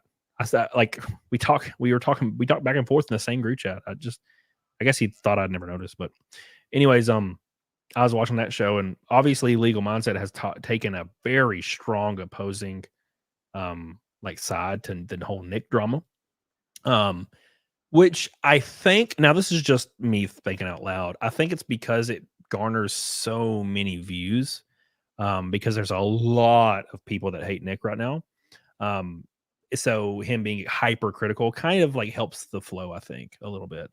Maybe it helps like the viewership. Maybe, I don't really know. So what's his stance on it? Is he basically saying Nick should die, or like what is his? He's basically saying every time Nick makes a move, he's being retarded and he's stupid and just being hypercritical of everything that's going on. Okay, instead of like kind of giving an unbiased legal take, I guess. And look, I said I don't have any ill will to that. But it's like a grifting thing, and I get it. We all grift in a way, so it's just he's kind of grifting in the other direction.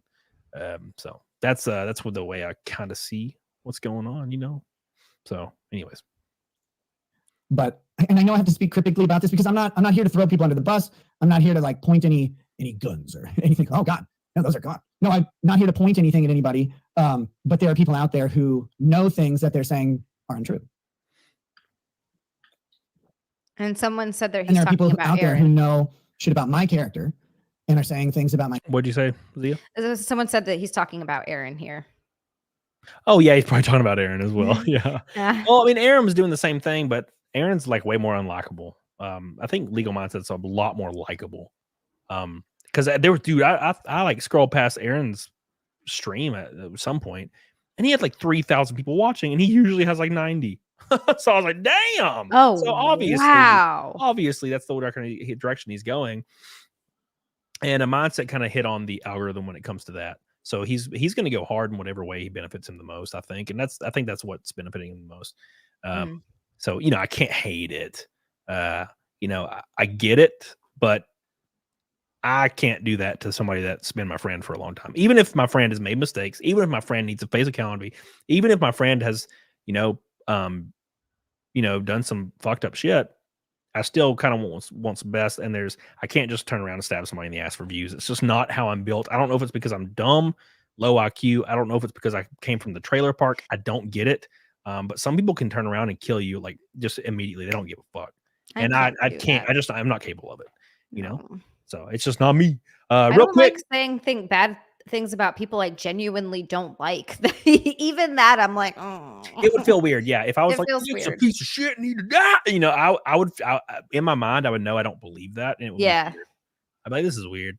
I made videos about GameStop for years, and I had to test that some bitch in place. There's a point. If I wouldn't be able to come back and be, oh, it's actually a really good place. You're like, I don't no, believe it's that over. shit. I hate it. I could have jumped on the stock train and started talking good about it because it would have brought views. The stock price when it went crazy, and like, yeah, good, woo, and like it would have brought views and a lot of shit. I never did it. I just went harder. I was like, fuck GameStop.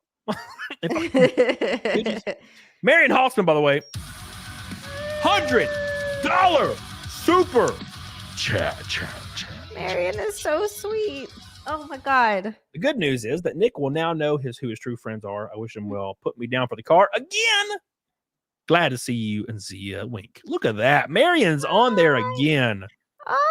Yeah, she wasn't on the Iowa car yet. Now she's on there. The same names. I love how it's always the same, like 25 names. Thank you guys so much for supporting me in this way. It's really, really cool to see. Marion Hossman, you're on there, baby. Thank you. I really, really, really appreciate that. I literally can never thank you enough. I can never pay it back. There's so many supportive people. So I appreciate you, Marion. Love you. Appreciate you. One more time. Thank you. And don't forget Anchor Fist. $100 super chat from Anchor Fist. Fist. That's pretty gay, that whole echo thing I'm doing. I wasn't going to say anything. It's pretty gay. That puts us 100 away. 100 from Naked Snake already. Looking forward to seeing your race. I was going to take my dad, but he can't get the day off. But my wife and I are definitely going to be there. I figured I could at least get my dad's name on your car. Bob Lewis. Well, let's do it right now. Bob Lewis is on there. Hey, Anchorfest, which are you going to Iowa? I'm excited, dude. You'll be able to meet me, I think, in person. I think we're going to do autographs outside. Maybe. I'll see. It's a big track. Thank you, Anchorfest. Anchorfest. The man, the myth, the legend. Thank you. I appreciate that so much. Marion Halsman and Anchorfest pulling away. I appreciate you. Billy Hatcher says Cody is a positive grifter. Legal Mindset is the negative grifter. Yeah, we're all grifters in a sense. Legal Mindset wouldn't get this flack if he wasn't disingenuous about his relationship with Nick and not admitting that he has beef with him and saying he wasn't going to talk about this much before. I don't really know about their relationship. Every time I saw them in person together, they were super cool. They were hanging out, laughing and cutting up. I don't know. I have no idea what happened. I couldn't tell you. As far as I know, they were friends. But also, I thought me and Andrew were friends. We never had any beef. I always liked him. I thought he was great. I liked his show. I watched his show all the time. And then only recently I found out that he blocked me on YouTube, not Twitter. And I was like, this is weird. So when I DM'd him and then he left me on red and then DM'd somebody else telling him the opposite, I was like, what the fuck's happening? I thought it was weird, man. It was really strange. I'm like, no one's done that to me since like middle school. So it was like the weirdest shit. I was like, oh my, what the fuck? Did something happen between us? I didn't even know. But apparently it was the VTuber thing. Like the VTubers didn't like me, so he didn't want to hurt his viewership, which I get. I totally understand. Wolf says Mindset has the same MO. Find out which way the wind is blowing. Then Pastor Andy Shasher Charlton. Disloyal passes the collection plate. Thank you, Wolf. I appreciate you. Okay. Hi, Billy. Anyways. Let us move on. Where is the video? Oh, there it is. Oh, damn it, Bebop. I'm trying to see a video. You're just slinging the Hyundai. Bebop. My boy. Bebop. Where you at, Bebop? Are you on here? You are on here, Bebop. ×2. He's now leading the way. What? He's leading the way. Bebop really likes to be in the back end, it looks like. He does. I can't let you go in my backyard without approval. Thank you, Bebop. Bebop and Krista McGough are the top 2 names on there. I appreciate you. I order them now by amount of times because obviously. Thank you, Bebop. I love you. I appreciate you, dude. My boy coming in strong. 3 in a row. These guys are crazy. Wowza. That gets us 12 away from Naked Snake. Thank you. I appreciate you guys. Make sure you guys like the show, though. That's free, bitches. All right. Anyways, let us pull up the video and continue to commentate. Wrong thing. My character that aren't true. And the worst of the worst, in my opinion, are the ones who not only know things and know about my character, but they also know their own character. And methinks some of them doth protest too much. That's a very smart guy phrase, and I don't know what it means. Doth protest too much? Yeah. It means that you look guilty because you're protesting too much. You're getting very defensive, so it makes you look like you're the guilty party. Yeah, there was something about if he's talking about Aaron, then we'll. So here's my theories. If he's talking about Aaron here, I think he's talking about Mindset. But if he's talking about Aaron, then what he's saying is Aaron was just as deep in everything as he possibly could be, and then he started being weird, so he was kicked out of the party, and then Aaron turned on everybody and stabbed him in the ass cheeks. That's possibility number 1. Possibility number 2 is his mindset, and it's Mindset's, extreme degenerate in real life. And Nick knows this, and he knows this about Mindset. I'm just speaking hypothetically, right? So there was this thing I was reading where it was like Mindset's got a business in Japan which allows people to date Thai women. Is that true? I don't remember what it was, man. I don't want to. It's just an allegation. I don't fucking know. Look, I'm just saying that's maybe what he's referring to. Art the Clown. You probably know more than I do, so just let me know. And I'll just try to. It's all alleged, right? I don't really know. NBC Steve says, "Hello, Zia. What's up, Cody? You're all back on Saturday night. Yeah, I'm off racing this weekend. I don't have a race until next weekend, so could make it happen. Thank you, NBT Steve. The reason That's that in B Steve. the reason we came off of Saturday is because I raced 7 weeks in a row in NASCAR and the Arkham and Art series. And These are what your first 2 Saturdays off in like months. It feels like so months. long. It was like March or something. So MBTBD Steve, I love you, dude. Hiller from Kentucky says, at least Cody reads every super chat. He's a real one. I swear to God, Cody, you son of a bitch. Cody was just not Cody, Healer. Sorry, I meant Healer. I was like, Healer, you son of a bitch, not you. My mind immediately just goes to Cody, you son of a bitch. No, Healer just wanted me to sit in the cake longer. God damn it. Oh yeah. Troom pimp past proposed allegations. Troom pimp. What the hell's a troom pimp? Oh, you mean he's a troom pimp? Oh, I get it. I get what you're saying. Fuck. Thank you, Hiller. Appreciate you. The Royal Wee says, how many gallons is your pool? Is it chlorine or salt water? I'm thinking about buying a house with a pool that's 40 by 12 salt water. My pool is 40,000 gallons, and it is salt water. Thank you, Royal Wee. I have an EKG. Is that what it's called? ECG? EKG? I don't fucking remember. EKG is the thing for your heart, right? So it's probably an ECG, and it chlorinates the pool with salt content. So every now and then you'll pour some salt into it. Thank you, Royal Wee. Appreciate you. Into the wound. Into the wound. All right, let me. I'm gonna just really get a quick update on Riley, personally, just to see what's going on, and we'll continue there because I don't know. There's got to be more to this. Like he needs to stream and talk about it. One of them. Somebody needs to give us the download. There's so much drama happening. My goodness, no, it's so spicy. No, okay. So what the issue is if Eric streams about it, he's going. Eric's gonna not be specific for some reason. He'll be like, yeah, some guy showed up and we had to take care of him. And I'm like, just say fucking Riley. Who cares? I feel like everyone knows. Just fucking say, who cares? It's Riley, bro. He did it. He did the thing. I don't know. But if Riley talks about it, he'll talk about it as well. So anyways, yeah, there's no one's talking about it. It's weird. You would think somebody getting arrested would be. I mean, it was fucking news for Nick when he got arrested. It was the biggest thing in the world. That was a big deal. Yeah, it was a big deal. Yeah, no idea. It's more likely Neurotic's wife had arrested. Yeah, I don't know. Can't figure it out. So whatever. He does do some spicy shit sometimes. Anyways, Donna said, "I missed your your $20 super chat. Where?" See, Healer, he doesn't read every super chat. How dare you? How dare you? I'm sorry, I skipped 2. I apologize. Donna says for $10, she says, sorry to hear that happened to your brother. As for Nick, we just have to wait for the trial plays out. Got my magnet mode today. Hell yeah. Sweatshirt on the way. Hell yeah. Thank you so much for supporting me, Donna. I love you. I appreciate you. Thank you, Donna. Really, really do appreciate that. Yeah, I'm glad you guys are picking up my merch. It helps me more than you could ever imagine. And also, it's cool that you get to have something and I get to see it online. And then Xander says, why no X-Ray Girl, Zia? Zia, when is the next Doctor Who? Because X-Ray Girl is traveling across the country for like 4 or 5 weeks or something like that. Yeah, she's like all over the place right now. Doctor Who might come back in a different way. We talked about it, where we might sort of still talk about it, but that won't be the whole show. So yeah, we're not sure. We've talked a little bit about it, but we haven't 100% solidified things. Awesome. So thank you, Donna. Appreciate you, Donna, and thank you for that super chat as well, Xander. Donna says you missed my $20 super chat. I got you. I'm sorry. I love you. Thank you, Donna. I appreciate you. All right, so let's go back to Nick Rekieta. Oh, by the way, we hit Nick and Snake for the 312th road or stream in a row. Thank you guys. Yay! I appreciate you guys so much. You're so good to me. We finally did it. All right, let's continue. Wow, that's amazing. That is crazy. I can't fucking believe it. Yeah.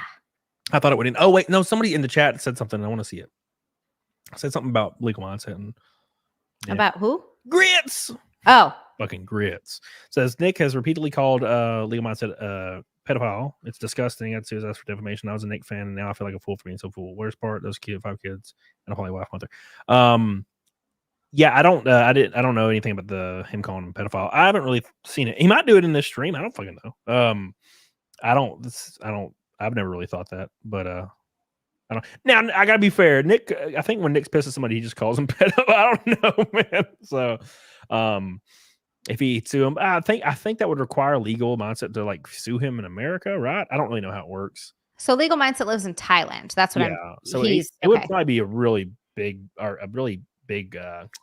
inconvenience for him to sue him for defamation, and also I don't think legal mindset can come back to the U.S. like for long periods of time.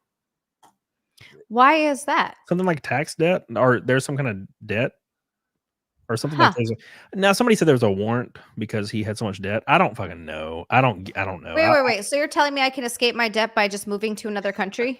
Maybe somebody in the chat might know. I'm probably shouldn't just be repeating random shit that I know.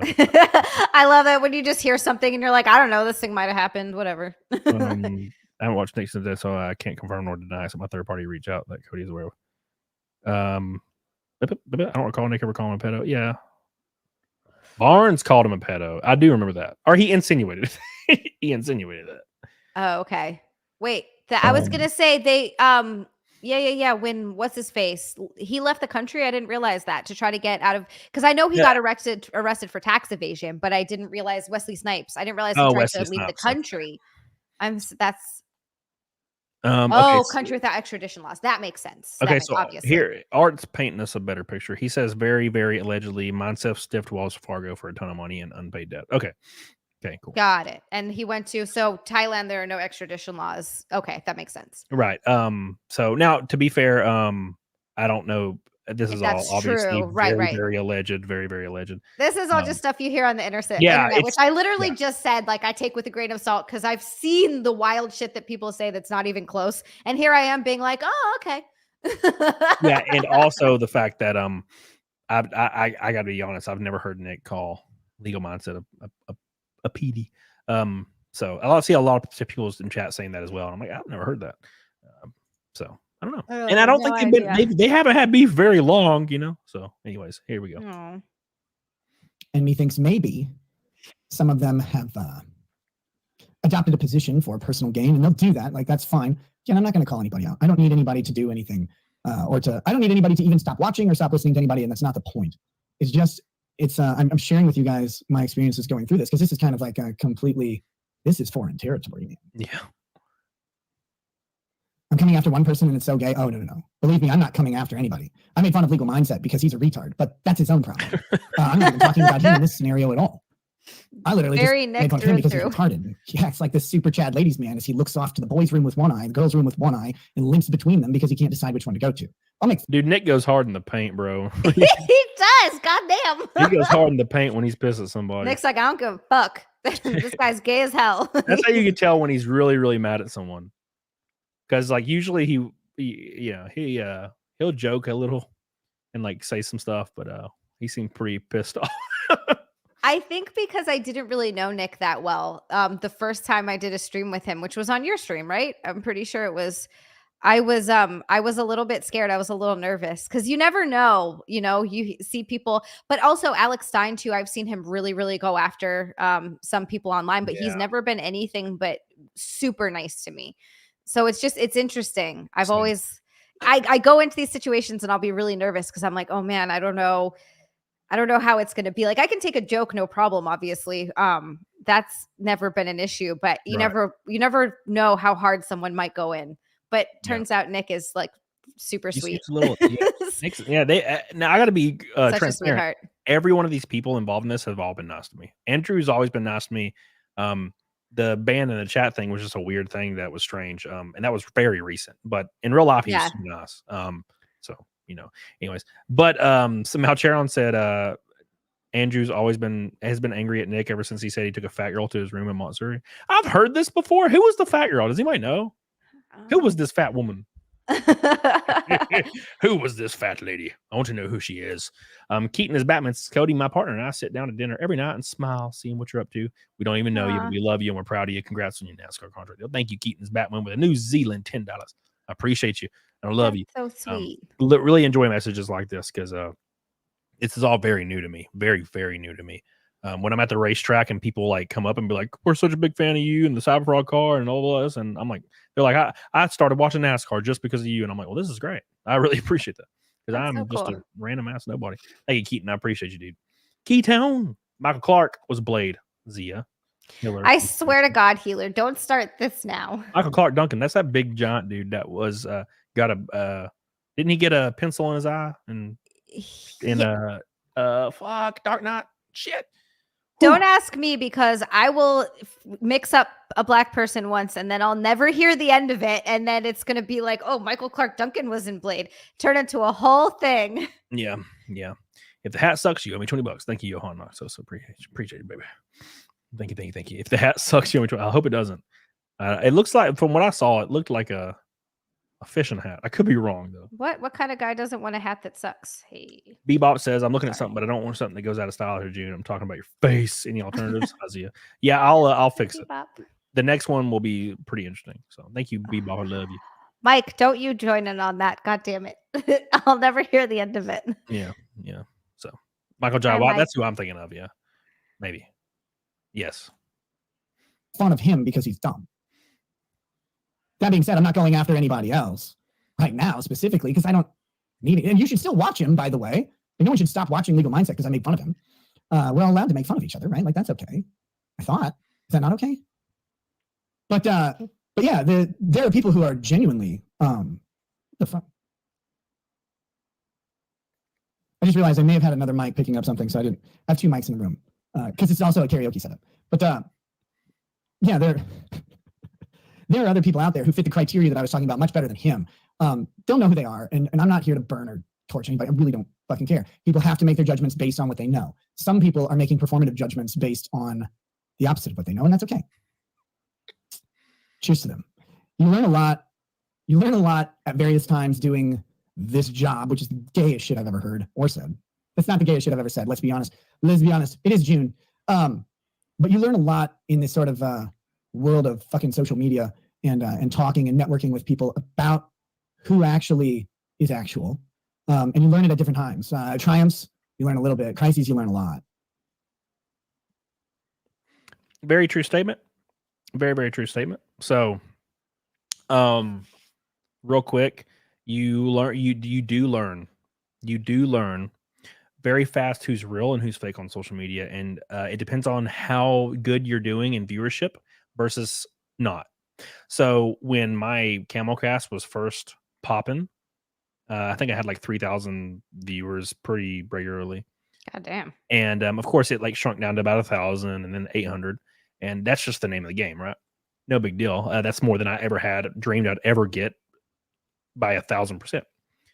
So all these people that I talk to on a regular basis, and I mean like 20 people I talk to who are also creators, almost without fail, will do not respond to DMs anymore from me. I'm like a viewer now, and you know, I'm not saying that as a negative thing. It's like I've talked to I already have a conversation ongoing with all these people. And I'll message, somebody like, hey, you want to come on my show? Like I'm having a show about this subject matter. And they just either don't respond or they leave me on red. And it's like people I've never had any problem with, but they're probably like, oh, he only gets 700 concurrent. I'm not going on his show. And you'll see them the next day or next 2 days or a week later on a show with like 3,000 concurrent. And you can tell immediately that they're just going where the views are and they can give two fucks about you in real life. And that's you get used to it very fast, but when it first starts to happen, it's kind of heartbreaking. You're like, oh, fuck, none of these people are actually my friends. This sucks. But you find people that are true blue, like Zia, and, even Nick, even though Nick's been going through some shit lately and he kind of ghosted everybody. Yeah, but that's because he's going through shit. Like that's what happens. Yeah, it's not like a personal thing. When you're a drug addict, of course, like I didn't talk to my sister for years. No one did. Yeah, that's what happens, man. As soon as what happens. That's not an unusual thing. Right. And again, it wasn't personal. See, people hear this and they're like, oh, your nose guarding. It's like, no, yeah, technically, I guess that's what the term means now. No excuses for anything, but that's how addicts act. They just fucking appear. Yeah, of course. And you can hate them or not hate them for that, but half of my family have done that to me, so it's just how it is. Epic Mike never left me on red. Thank you, Epic Mike. Love you. Yeah, I always try to pop on whenever, or I always go to every stream Epic Mike's on to watch him because he's my boy. Disbrew's another good one. He always talks to me, and we'll talk about nothing. It's a Gundam. Talks to me all the time. We talk in DMs all the time. Just a lot of people. Nice. I like that. So that's just how it be. Sometimes that's just how it be. And it. In Gelterra says FNT GNG gave up on you because you turned against them. If you're meaning that I accepted a sponsorship from EVS, who fronted an ungodly amount of money to make my racing career a real thing, then I guess I turned on them. Is that you turning on them? Wait, they have a thing with with Oh, EVS? yeah. Well, there's been a long term beef with EVS and the Oh, I Geeks didn't and know Gamers that. and all them. And people were like, "Oh, you're accepting a sponsorship of Cyberfrog? Well, you're a piece of shit, and all the G&G people hate you now." And I'm like, "What the fuck?" I'm like, "Oh, so okay, A, here's what I should do. Either A, I go after my dreams in my racing career, which could be the next 10 or 20 years of my life, and try to be successful at that, or I should just be friends with people that don't give a fuck about me anyway." Right? Well, and at the end of the That makes day, no sense. here's here's my take on this too. At the end of the day, Epic Mike. At the end of the day, oh my god, I had a train of thought and I completely lost it. Oh, at the end of the day, if someone's going to get mad at you for talking to a certain person or being on a certain show in the sphere, then they're not your true friends anyway. Well, and that's that. Okay, so we've come full circle. I think that's the whole point, right? So, look, I'm if anybody's willing to help me start my racing career, that's my dream. That's what I want to do. And I will not be bowing to random viewers' parasocial relationship and like quit my dream and quit racing to swear allegiance to Eric July or something. That's like and even Eric July would call you retarded for saying that. Eric July, what the fuck you talking about? No, fucking let him go race. Who gives a fuck? Like they'd be like, what the fuck? What the fuck? They would like even the creators that you're claiming feel that way would also be like, what the fuck? No, like maybe we don't talk to him because he associates with it, or maybe we just don't talk to him because of a different reason. But I can guarantee you that not one of them would be like, yeah, it's because he started racing. No, it's just so That's it's retarded. so That's the only thing a parasocial relationship viewer would say. That's it. No one else would ever on earth say that. Only people that are viewers that are in a parasocial tribalistic relationship with whatever creator or clique they think they're a part of. Well, and then the tough thing too is, yeah, they get into this parasocial sort of relationship, right? And then they will hold people to these standards that they've made up for them in their heads and expect that person to adhere to what they personally think is right and whatever, whether it's right or wrong or whether it doesn't matter at the end of the day. It's just, it's interesting. I've seen that a lot too. Well, it's like you did wrong in my eyes, even though they don't even really know the whole story. Right. Right. Buzzy on says EVS's fans are just a parasocial. Yeah, that every single creator's got a giant portion of parasocial fans. Yeah, of course. But I've never heard Jeremy around say anything. No. When we got the Cyberfrog car going, Jeremy pulled it up and like promoted it. So no, I'm not saying every one of these people suck. I don't think any of them suck at all. 0% of them. I'm just saying that the narrative is, oh, Camelot accepted the sponsorship from Cyberfrog, now G&G hates them. And I don't really think that's true. I think it's true for viewers. There's a lot of viewers that might hate me. Yeah. Because I accept that sponsorship, and that's the whole thing. So, anyways, I'm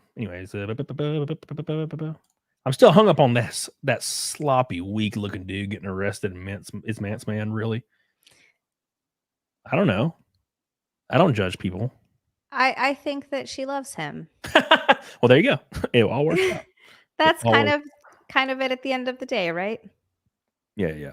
I agree, Charles. Thank you. And I could tell you more. Somebody mentioned something in the chat. That's very specific that they're still hung up on. And that creator did a thing to absolve himself and then talk to me in DMs about it. I missed about it being absolved. So it was just to get them out of the fire, and I'm willing to jump in it because I care way less than they do about it. So yeah, a lot of people took that and ran with it, and it's kind of funny. But I never even thought about it after the fucking 8-second thing I said that one time. SG Lass. C originally thought you were another Legal Mindset, but you're actually real. And I hate racing, but I look to tune into what. Well, I appreciate you. Go fast, be go. Thank you, man. Nat Clo says, Zia, you're next in line to be the new April. Hope you can handle the broken down roller coaster that's Nick Rekieta. Can you handle it, Zia?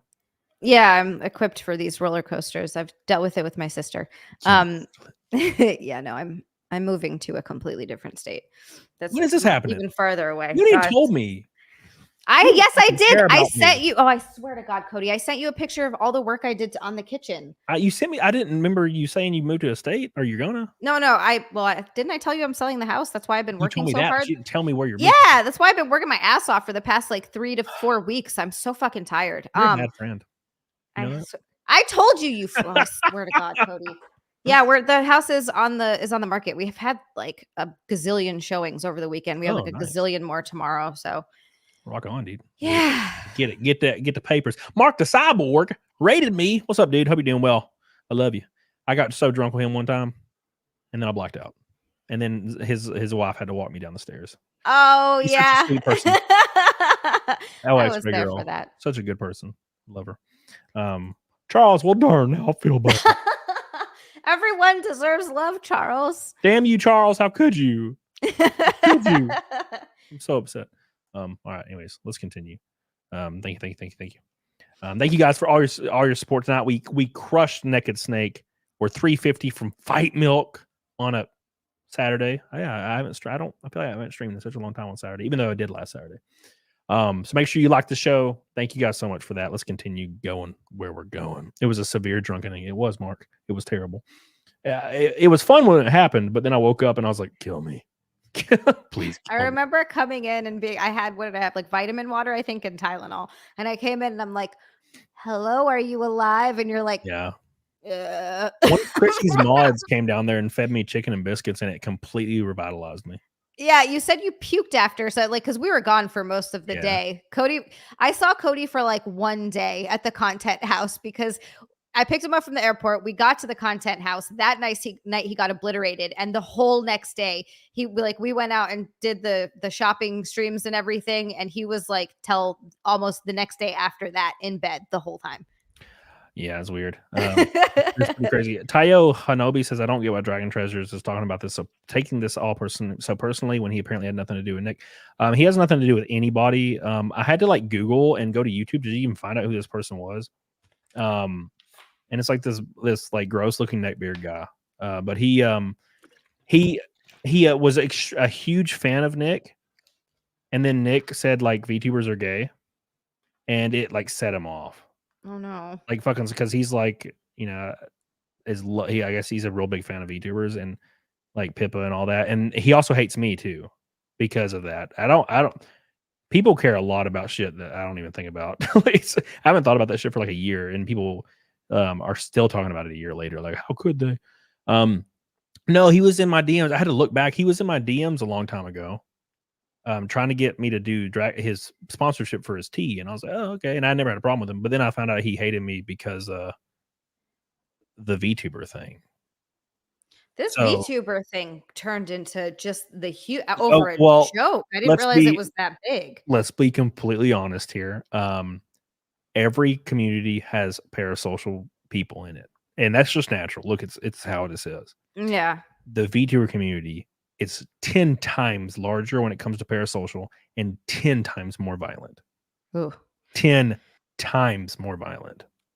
So when you do a thing, these people they would love to physically come to your house and blow you in half with a shotgun. Like they feel like they like protect like VTubers and like they'll get the fuck them if they like so protect. It's scary. And look, to be honest, there's the demographic that become parasocial with VTubers are obviously they can imagine they look like anything they would like them to look like, and they tend to usually think that they're underage, which they enjoy more.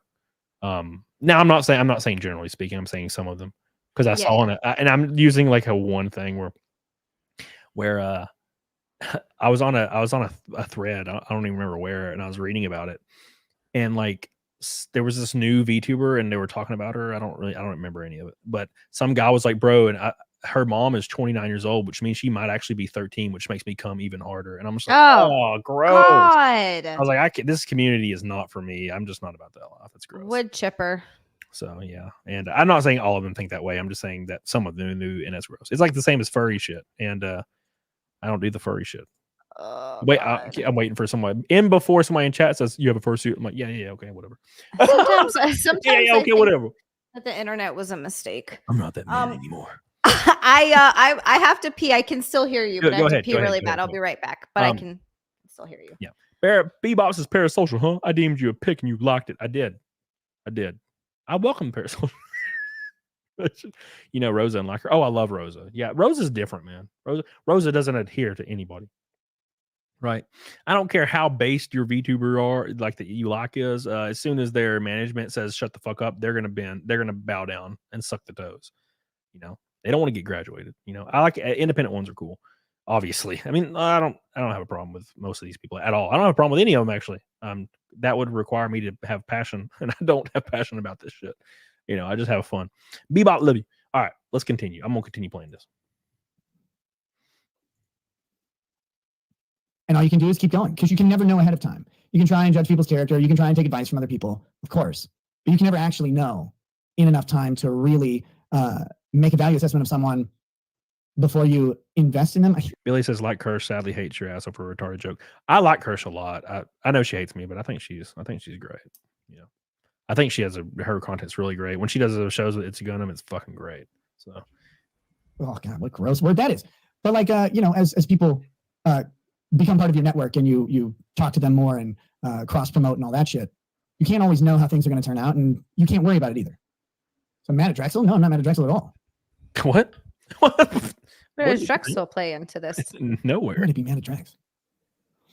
He just said, "Why would I be mad at Honestly, Drex?" the search warrant is a total crock. Look, again, I'm not going to comment on any of that stuff. I can't right now.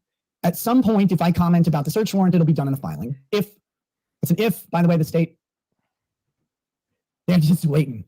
They're just waiting. The state is like, oh God, can he please say something? I hope they put on like gay jokes in the filing or whatever. But no, it's if I'm going to say anything about the case, you'll find out about it in a filing, probably through my attorney. Everybody's like, don't represent yourself. Like, I know. Like, you said you're going to represent yourself. Like, no. I said at the arraignment. Yeah, that was an arraignment thing. That wasn't like forever. That would be terrible. Why is his audio so bad? Yeah. Well, it you know, it was his first time doing the thing, so I imagine. Would you put Gen X Talks on your car, Cody? There's such an awesome channel. Yeah, anybody that is interested, I'm opening up a new thing for my race car to bridge the gap, and there's like a lot of room on my deck lid. And what I'm gonna do is YouTube channels and businesses that can't afford like the giant spots because it jumps a lot in money, and because it's like required. When it's on Fox Sports 1 and all that shit on TV and cable, open up for a much smaller amount on the deck lid and get like 30 or 40 of them on the deck lid. I think that'd be really cool. And all the posts that include the sponsors will be on X and promoted heavily and try to help some people out. So that's the idea. It may be fun.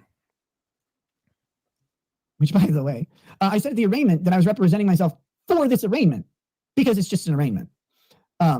Junebug brings up a great point. I'm sorry I keep pausing this. He says Kirsch hates Cody because she thinks I'm creeping on Pippa and doesn't leave her alone.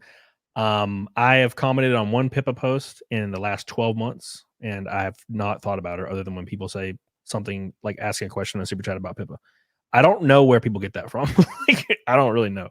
The last time I talked to Pippa was the day that joke happened, and then I commented on one post that Pippa did like 6-7 months ago, and it was like a meme. And I don't know. Again, these people aren't. They're VTubing for a reason. So I don't. I think they take online stuff like really serious, like really fucking serious, because it's like their whole life. I mean, I get it. I take racing serious. So I knew this car. I actually knew pretty much exactly what my bail was going to be based on other bail set and possession cases in this county, especially ones that involve guns. Like if I had to guess what bail would be, I would have guessed $60,000 to $75,000 because I'm a pessimist. They said it at 50. I still think that's too high. I still think $50,000 to show that you're like not, that you're actually not even show, to enjoy the not being guilty part of not guilty until proven so, right? Like I do think that $50,000 is a little onerous, but the way bonding works, it doesn't end up being that much. We won't get into it too much about that. Those of you who know how bonding works will know. We can talk about it some other time. It's not. Yeah, you essentially put up just a small percentage, right? What are your thoughts on Trump's guilty verdict? I knew he would be found guilty. Do I think he'll get prison time? No. I'm saying, talk about Biden shooting himself in France today. Look, if I was in France, I'd be shooting myself too. Because the last time I was in France, it was different. Where's the dog? Is Sunny, our dog? She's in the bathroom. At night, Sonny hangs out in our bathroom. Yeah, that was a weird one. People were like, the dog was taken or something. Like, ATF didn't raid the house. The dog's alive. If ATF came. But could you imagine the ATF raid your house and you have a little pug and it's running at them and they just blow it in half? Oh It my was God, that would threatening be me. so sad. You ever been bit by a pug? Like, they don't even bite like worth a damn. It's hilarious.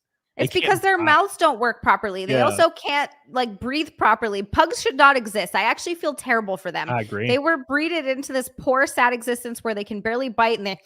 It's illegal now. It's illegal. Yeah. It's illegal in a certain state. A certain state made it illegal to breed dogs intentionally unhealthy, like show breeds. What do they call? What state did it? It was like last week. Pugs are awful. They are. Oh no. I don't it just makes me sad. I just feel like they live in this horrible like oh my God, what's the word I'm looking for? Misery. I don't know. It just makes me sad. Yeah, it's weird. It's weird. Junebug says the mods say I keep harassing Pippa. Yeah, I would pay money for them to show you where I've harassed Pippa. Like I would pay $1,000 to see more than 3 posts in the last year. 3. That's that's not harassment. Let me say I'll let's say after the joke, because I don't actually remember when she came on my show. It might be like 10 months ago. I would say show me a single drop of evidence of more than 3 mentions of Pippa, like on Twitter or something, since the joke. I would love to see it. I'd pay $1,000 to see it. It doesn't exist. It's just people. It's building up. It's people making a fake scenario up to make things more exciting than they are. That's what it is. And I get it, dude. I see it all the fucking time. So I'm just saying that's not a thing. I saw because I saw somebody mention that like 6 months ago. I'm like, what the fuck are they talking about? Harassing? What? I got posted one GIF and I'm harassing that for after. That's weird as fuck. Malcheron says the shows with Kirsch and Gunham had me dying as the life faded from Gunham's soul when she told him about sounding and a bunch of other told him about sounding and a bunch of other degen shit. Did you see Cottontail raise 100K to fight cancer? No, I did not. I just saw her mention cancer the other day and I was like, oh my God, what's going on? So that's fucking terrifying, but I'm glad she raised up money. Hell yeah. But yeah. Damn, that's crazy. Yeah, I just read about that. Thank you, Malcheron. No, I think the show Kirch and Gundam do is fucking gold. And I told Gundam in DMs the other night, I'm like, you should fucking make that a regular thing, dude. For sure. So because that is great.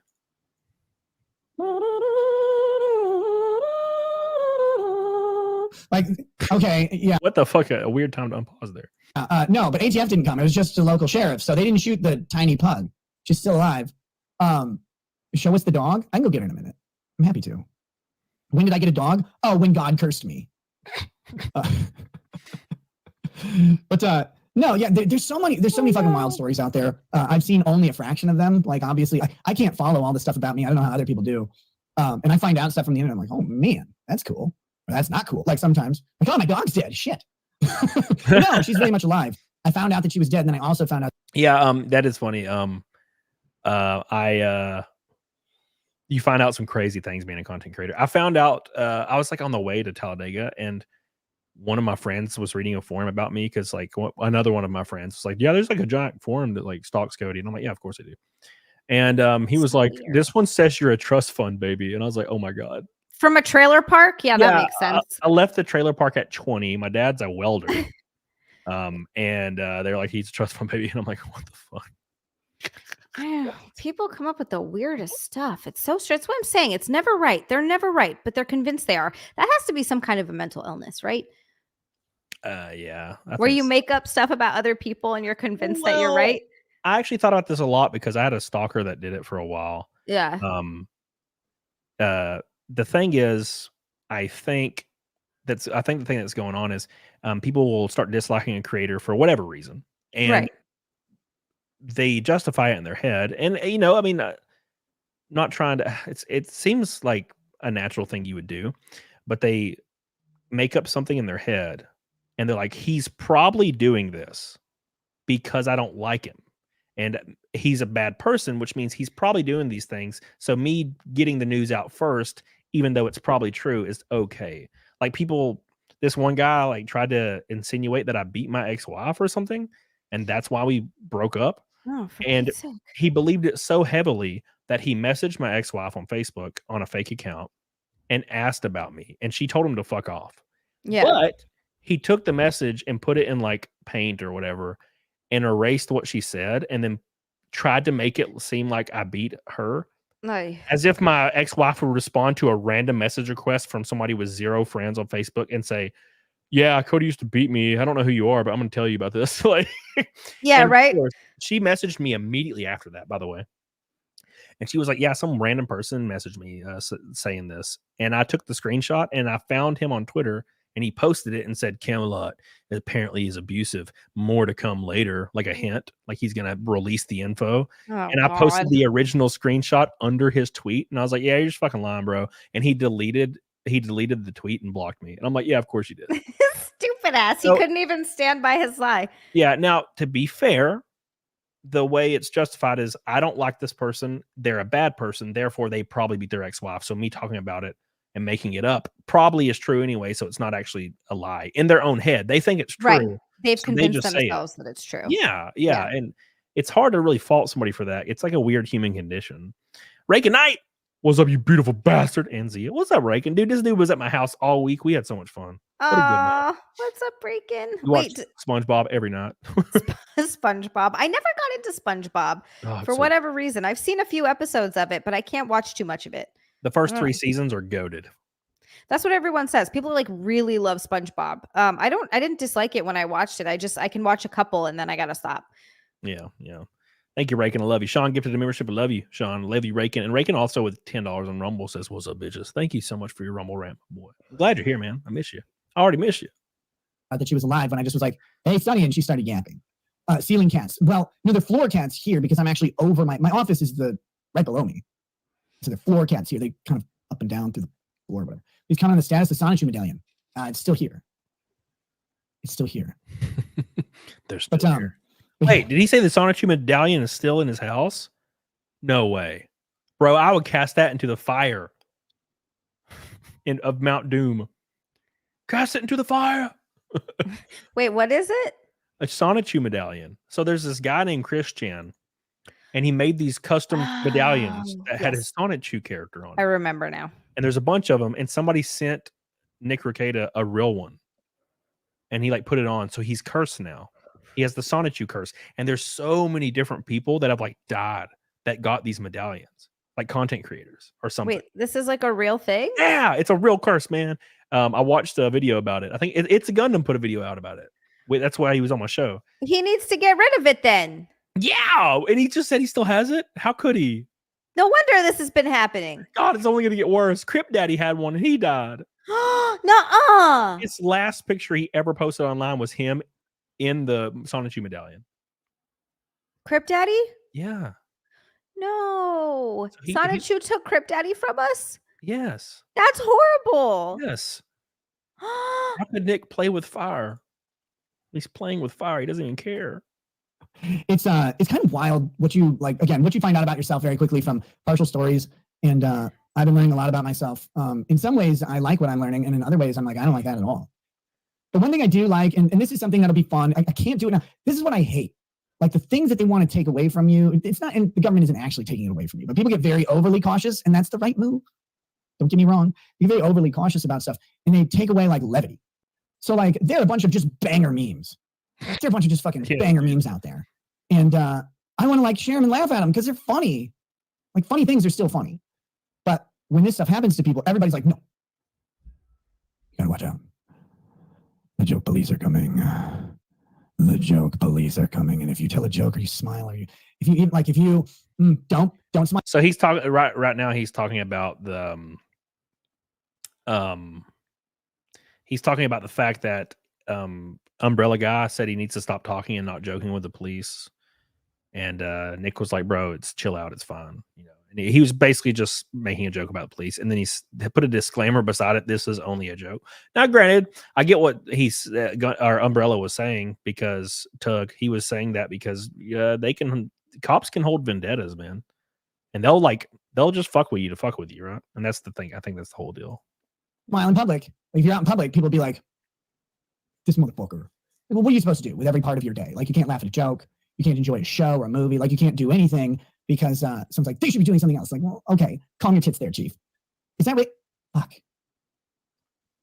I think I got to say it like Pride Month. Calm your tits there, bro. People will have momentary emotions, and I get to go through the full gambit of them every, couple minutes. It's cool. I think you should try that.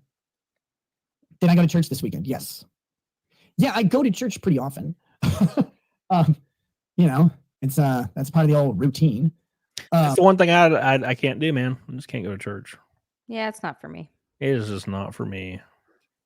The weird thing about this, now look, I'm not judging anybody at all, but it's weird how you can, and this is not a dig at Nick. This is in general.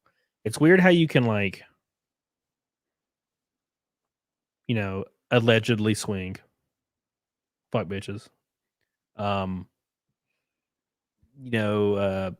Substance abuse, all these things. And then go to church and then just go home and keep doing it. I don't know. I don't know how religion works. Usually I would think you have to adhere to something, but yeah. I remember, and I say this because it brings up a thought, like a story for me, where when I was growing up, I go to my friend's house and his mom was like hyper Christian, like scary Christian. And she would make us go to church on Sunday and Wednesday when I stayed over to his house. And, it was whatever. And she would just get like super drunk every single night and then like have sex with random old dudes that she would bring to the house and call. Oh, no. Like and I'd hear it from the other room. And she's just like banging random dudes and also like just getting drunk every single night. And she was the meanest fucking lady on earth. She was an evil woman. She was so mean. And yeah, I was like, that's weird. Why? That's so strange. Why should she go to church? Like, what is this? Is it to absolve herself of all this terrible acting? Like, I don't know. It makes her feel better, I guess. I don't know. Man. It's I've seen it too, where I knew someone who was who is very religious and has like run train on girls before with a bunch of dudes, but then also like won't eat pork. And it just, the whole thing trips me out. I'm like, so you're really picking and choosing here. Like refuses. I just get so confused by it. I honestly feel like running a train on bitches is totally fine with the church. Is that that's the part that's cool? It should be. That's the religion I'll join. You can runneth a train. Cody's like, sign me up. The harlots just wreck their asses. It's so strange. Oh, people, I don't know. People are really concerned about my health. It's amazing what happens when you're not sick and you can eat, but I have been putting the weight back on and I'm right around my target weight. It's great, which is really cool. I'm going to try and get to all the tips that are there. I really appreciate them. I don't really have a friendly setup for grabbing all of them right now. The same church? No. And that's actually has nothing to do with anything other than in the summertime, we tend to go to this other church, just scheduling and shit like that. But yeah. See, so now look, I know there's an ongoing investigation here, and this is like something I don't really care to see. As a person that's kind of wanting the best outcome ever. When Nick says stuff like, and I'm just speaking from this statement, where he's like, it sucks being sick and not being able to eat, but I'm putting weight back on. And I'm like, that's not why you lost that weight. Like, I mean, I get it. There's investigation going on, but like, man, just don't even talk about the weight thing, man. Just don't also, this can't be his target weight, right? He still looks so thin. Yeah. I don't know. That's the one. The weight thing has always bothered me because I'm hyper into fitness. I know all about it. I know the ups and downs, ins and outs of fitness. I've been doing it for over 10 years. And I still go to the gym about 4 days a week, but it's really hard to go to the gym as much as I would like because I'm always traveling. But you don't lose 70 pounds from going on a calorie deficit diet. You'd have to be on like a 2,000 calorie deficit diet for like a year and a half if you're at a normal weight, and you would be like anorexic. Yeah. I'm just saying. I'm just saying, man. I don't know, man. I get it. I would just not talk about it. I get like when you're under investigation, I would just not talk about the thing. The elephant in the room. I wouldn't talk about the weight thing because it's like one of the telltale things. And the issue is you have to assume people have no idea about that kind of thing. Right. They don't know about fitness or weight loss at all. They have to be completely normie about all of it. There are some people that get that. I've seen people in my chat be like, "Bro, he was on a diet," and I'm like, "Oh, fuck, shit." I'm like, I cut 30 pounds every year of weight. Like, stop. You don't lose 70 pounds in 5 months on a calorie deficit diet at a normal weight. You're insulting my intelligence, and I don't care for that. I don't care for that. It's You're like, I know normies. what I'm talking It's about. the normies. They're like, "Oh, bro." I'm like, "Oh, oh yeah, we accidentally become anorexic. Oops. No, fucking stop. Fuck with me. Fuck with me. Fuck with me right now." Thank you, Ashley. My two favorites. Ashley, pretty girl. She's talking about you. No, I'm just kidding. Oh, Hi, Ashley. thank you. I love that pretty face. Monkey in Training says, in your opinion, what's the best barbell program for beginners? Barbell?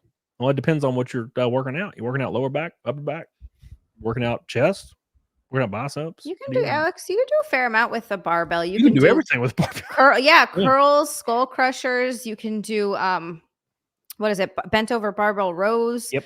You can do fucking military presses. Yeah, there actually really is a lot. You can do squats. There is a lot you can do with a barbell. Yeah, there's a lot, man. But yeah, that's a story for another night. Thank you. By the way, boys, we are 300 away from Fight Milk. Mustang, did you lose 70 pounds? Thank you. I appreciate you. Just don't drink and sure. Oh God, why would I do that? Show us a fucking dog. Nobody believes you. Oh, now I won't. No, I won't. So it's someone says, not sick. Yeah, that's it. No, seriously, like it's funny to me. Like, this is one of those moments of levity that I can go ahead and share a little bit with you is like events converge that are unrelated, and people are like, see? And it's like, no, actually, I really did get sick for 20 days out of about somewhere between a 40 and 60 day period. There were 2 10-day periods where I couldn't fucking eat. I could barely get out of bed. And I ran a fever most days between 101, 102, and 104. And there was one time, this is a true story, by the way. People are like, oh, he's like, there's no reason for me to lie about this. It was goofy. I think it was actually just a result of how we do the, they have the type of thermometer that you use. But I did have a 107 reading on a thermometer one day. And I think it was because I was bundled up in fucking bed while I had a fever. And I was probably just sitting there overheating on the surface. I don't think I was actually dying with my brain cooking. But once I got cooled down, my fever there was 104. Like that's true. But people are like, see, this happened. That's what the weight loss was. Like, no, I literally couldn't eat. I'm sorry. I wanted to. But yeah, it's again, the way the internet works, and you can't like blame people for it. Again, they only have the parts of the story that they have. And even if like I can tell you whatever part of any story and you'd never know I was being honest or not. Like, you never know anybody is. You just have to make your judgments based on character of the person you know. You guys will do that to me, and that's that. Like that. Hey, Trey Kelly, what the fuck? Where you been, dude? So just to reiterate that point a little bit about the weight thing I was talking about. And I was talking about insulting intelligence, and that's just how I felt personally about it. This is the only thing about the entire saga where I was like, no, stop fucking with me.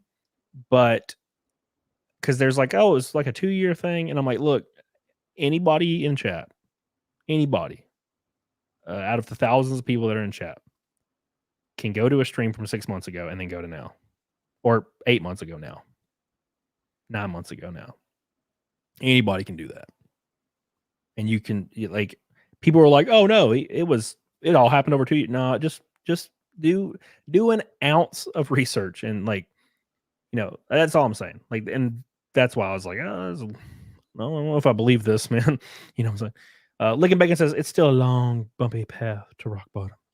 Thank you, Lickin' Bacon. I appreciate you, dude. Monkey King says, whole body, go. You can do all of it, man. All of it. But I would recommend going to the gym, because there's a lot easier equipment there to use. Sean, thank you, man, for gifting membership. Appreciate you. Oh my God. All right, let's continue. I'll probably stop this at 45 minutes. That's how it's always been. So I'm not live for 6 hours. Or 6 hours. It's always trust me, bro, and you have to decide yes or no. And you have to do that forever, for everyone. Start an eating substream, Griffin food stuff. God, I still have my 4,000 calorie ramen that someone sent me. I gotta cook that fucker. That's what I need to do. 4,000 calorie ramen? What the hell is that? You're not. I don't know how you could even eat that. Well, maybe it's a very small portion, but it's like 4,000 calories. I do love me some fucking ramen, bro. Same. And you're not getting done with the stream until you eat It's so good. So good. it all, because it's absolutely do not eat alone. But that gentleman sausage says, I've seen people get false highs on a forehead thermometer after sunburn. I didn't see the rest of your comment, but yeah, I assume that my 107 was a little inflated, but the in-ear thermometer on that one was still 104. It was fucking gross. But you know, that's that. Movie watch streams and game streams again. God, oh, fuck me. Right before this shit happened. I don't know if you guys remember when I was playing games on Twitch, because I did for a little while and I enjoyed it, but then I stopped enjoying games. Something happened. Same. They announced Owlcat Games, which did Pathfinder Kingmaker. They announced a game that was right up my butthole, and it was called Rogue Trader. It's a Warhammer 40K RPG in the same style that they did Pathfinder Kingmaker. I bought the super fucking collector's edition box for it. It's like 2 years ago or something. Man, I don't know how people play Pathfinder and stuff. Yeah, I've never don't really get got it. into any of those games. I I have no imagination. I am really, really, really looking forward to Little Nightmares 3 coming out. Well, 1 and 2 were great, so that makes I sense. loved them so much. I'm so excited. Yeah, well, I like the first one a lot. The second one was all right, but the first one was goated. The first one was the best. Yeah, it really was awesome. It was on par with Limbo for me. It was like Nightmare Limbo, Fuel. oh, Nightmare Fuel, and it breaks your heart. Yeah, dude. Yeah. Ramen for sumos. Hell yeah, dude. There's this place back home in Hawaii. It's called Ken's House of Pancakes, and it's our only like 24-hour diner, but it's like a Hawaiian style diner. And they have this giant bowl of ramen that you can order. It's like it's a sumo sized bowl of ramen. And anytime someone orders it and they put it out there, they ring a bell, and everyone in the whole restaurant yells "sumo." Yeah. Oh, it just made me think of that. I missed that. Thank you, Monkey and Training. Appreciate you. Licking Bacon says it's good to know his drug habit was just a fever. Thank you, Licking Bacon. I appreciate you. Sang Lang 86 says I dropped 50 pounds in a month or so. Yeah, 90% of that was getting rid of hydration. Because you can jump about 20, 25, 26 pounds of hydration. But you would get to actually legitimately lose that weight, you'd have to not eat at all and somehow not die. Right? Yeah, I can't So do that. I can go on a 800 calorie per day diet or 1,000 calorie per day diet for 2 months, and I can lose about 30 pounds. God damn. So That's a tough way to do it, by the way. yeah, Oof. but it'd be possible. But I mean, losing like 70 pounds or 60 pounds, that you're pushing it. I mean, not even people that weigh 400 pounds or 500 pounds can do that. So Jordan says you'd have to start off super obese. Yeah, dude, 100%. And I thought maybe I like somehow screwed it up because it never ever came out. Like I never got it. And I just got it like right before all this legal shit hit. So I have thought about firing up, and I think you could have been able to play this game on Steam or like early access forever, but I never did. I kind of lost interest in playing video games and lost time on it. But maybe I can get back into some gaming streams at some point for that. The movie streams on Twitch don't work anymore. They're gone. They're done. Twitch actually shut down the watch party feature. Now you can still do a watch party if you just like say, hey, I'm watching this movie, we're starting it now at this point, and then you go. But you can't stream it through streaming service without running huge copyright risks. So I don't know. I've got to figure that out. I'm surprised it lasts so long on Twitch. To be honest, the fact that lasted that long is crazy to me. Yeah. They let you watch fucking movies. It's crazy. Can't believe it. I don't want to promise people that we'll do watch party things. It may be very clunky.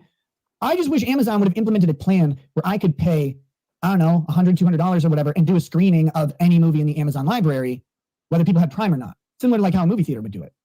Because I think that'd be a way better feature. I think, people could come into the stream.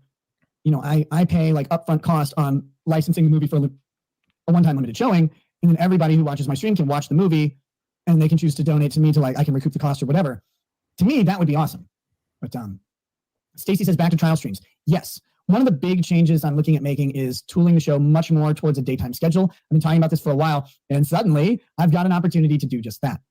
I actually wanted to get into the Karen Reed case and get into it this week. And then the state kept telling me places I needed to be and things I needed to do, right in the middle of the fucking day.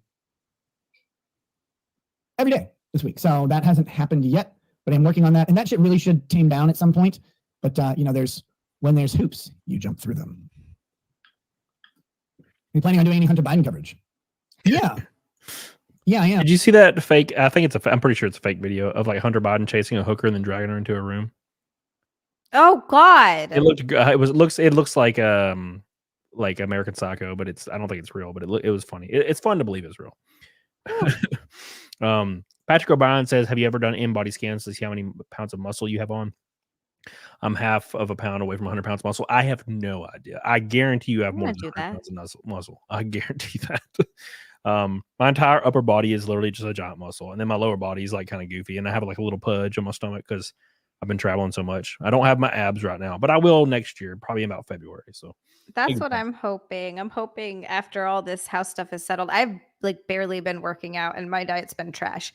I'm not like gaining any more weight, but I gained 12 pounds after the surgery, lost 4, and now I'm still like 8 pounds up, and it's just been sitting there. Right. Thank you, Patrick. I appreciate you. A monk says, in 2020, I was in Okinawa in this ramen place. I ate like a pig. The bowl was huge. Best meal ever. Every American should go once. Thank you, Monkey. I want to go to Japan so bad. Same. Thank you. I appreciate you. Let's see. Somebody said something in chat pertaining to the weight thing, and it's gone now. I remember what it said. It said, I lost 70 pounds in 3 months from just dieting and running. Okay. How much did you weigh when you started that? But my point is, Nick's a thin guy. And then he lost that weight. You don't diet and exercise down to anorexia. That's not a thing. Unless you're eating literally 0 calories and you eat like maybe a bag of chips once a night or once a week or something. You know what I'm saying? That's what I'm saying. Like, unless you're starting from quite a large weight, you don't just become extremely underweight. Like, you don't diet to underweight. You have years and years and years of issues and eating disorders to get to a low weight like that. You know? So I feel like that makes more sense, right?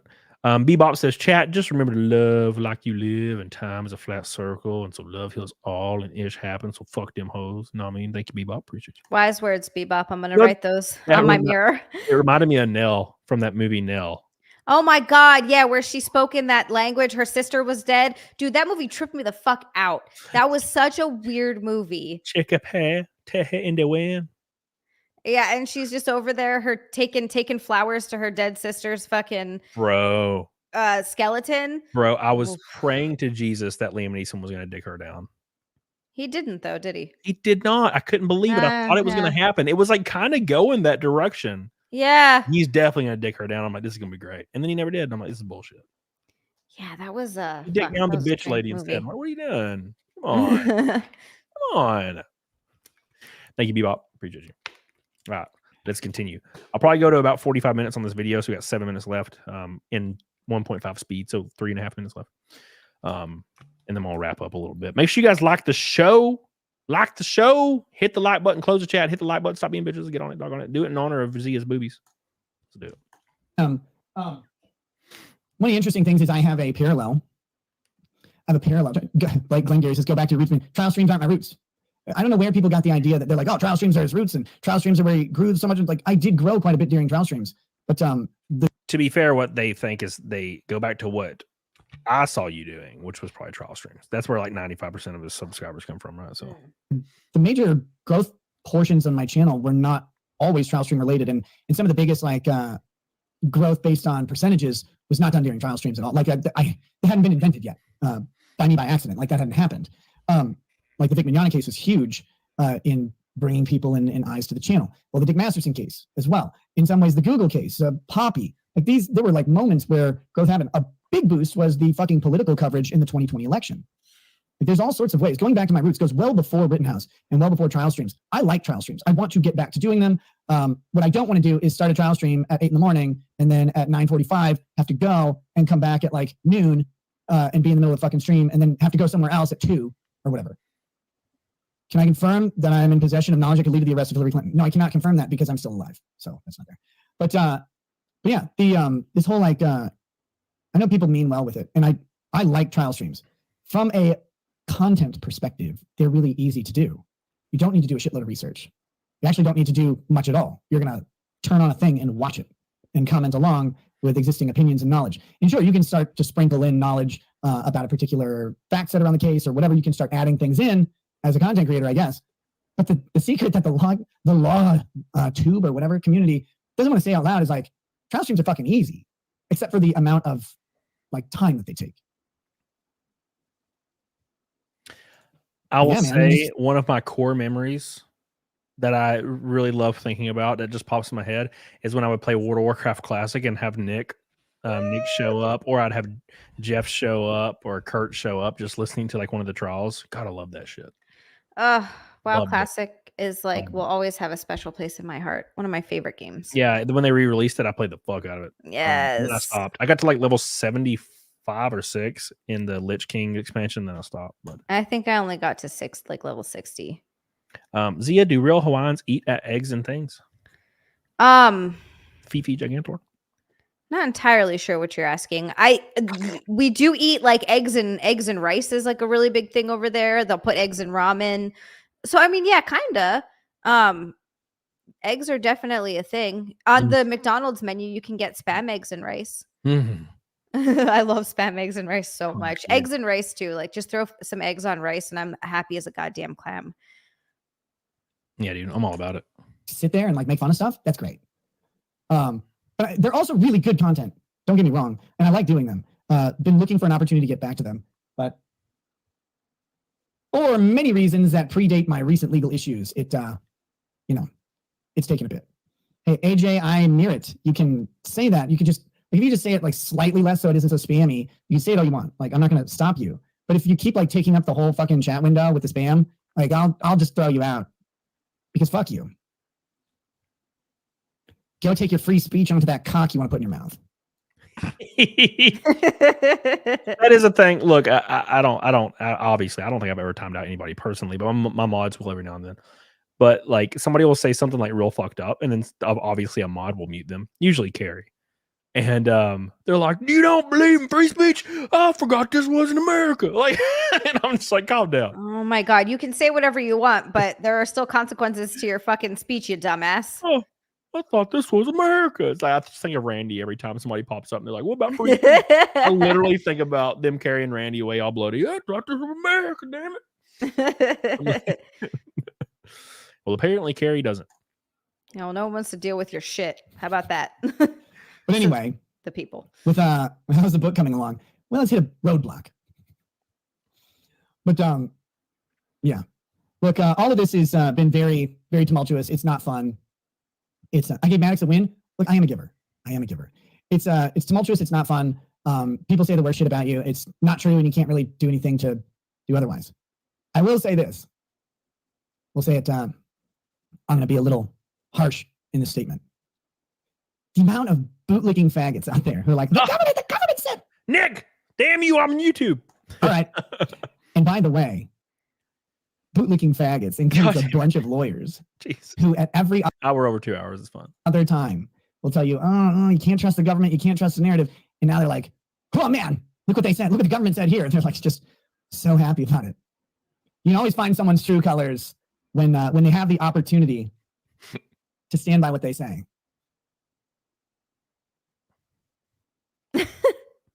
He's talking about legal mindset again. It seems like he's been talking about him a lot. Yeah. I didn't know there was a beef there. Then again, I didn't know who legal He pissed mindset him was. off good. He made Nick mad. Good. Damn you, Andrew. How could you? Mm.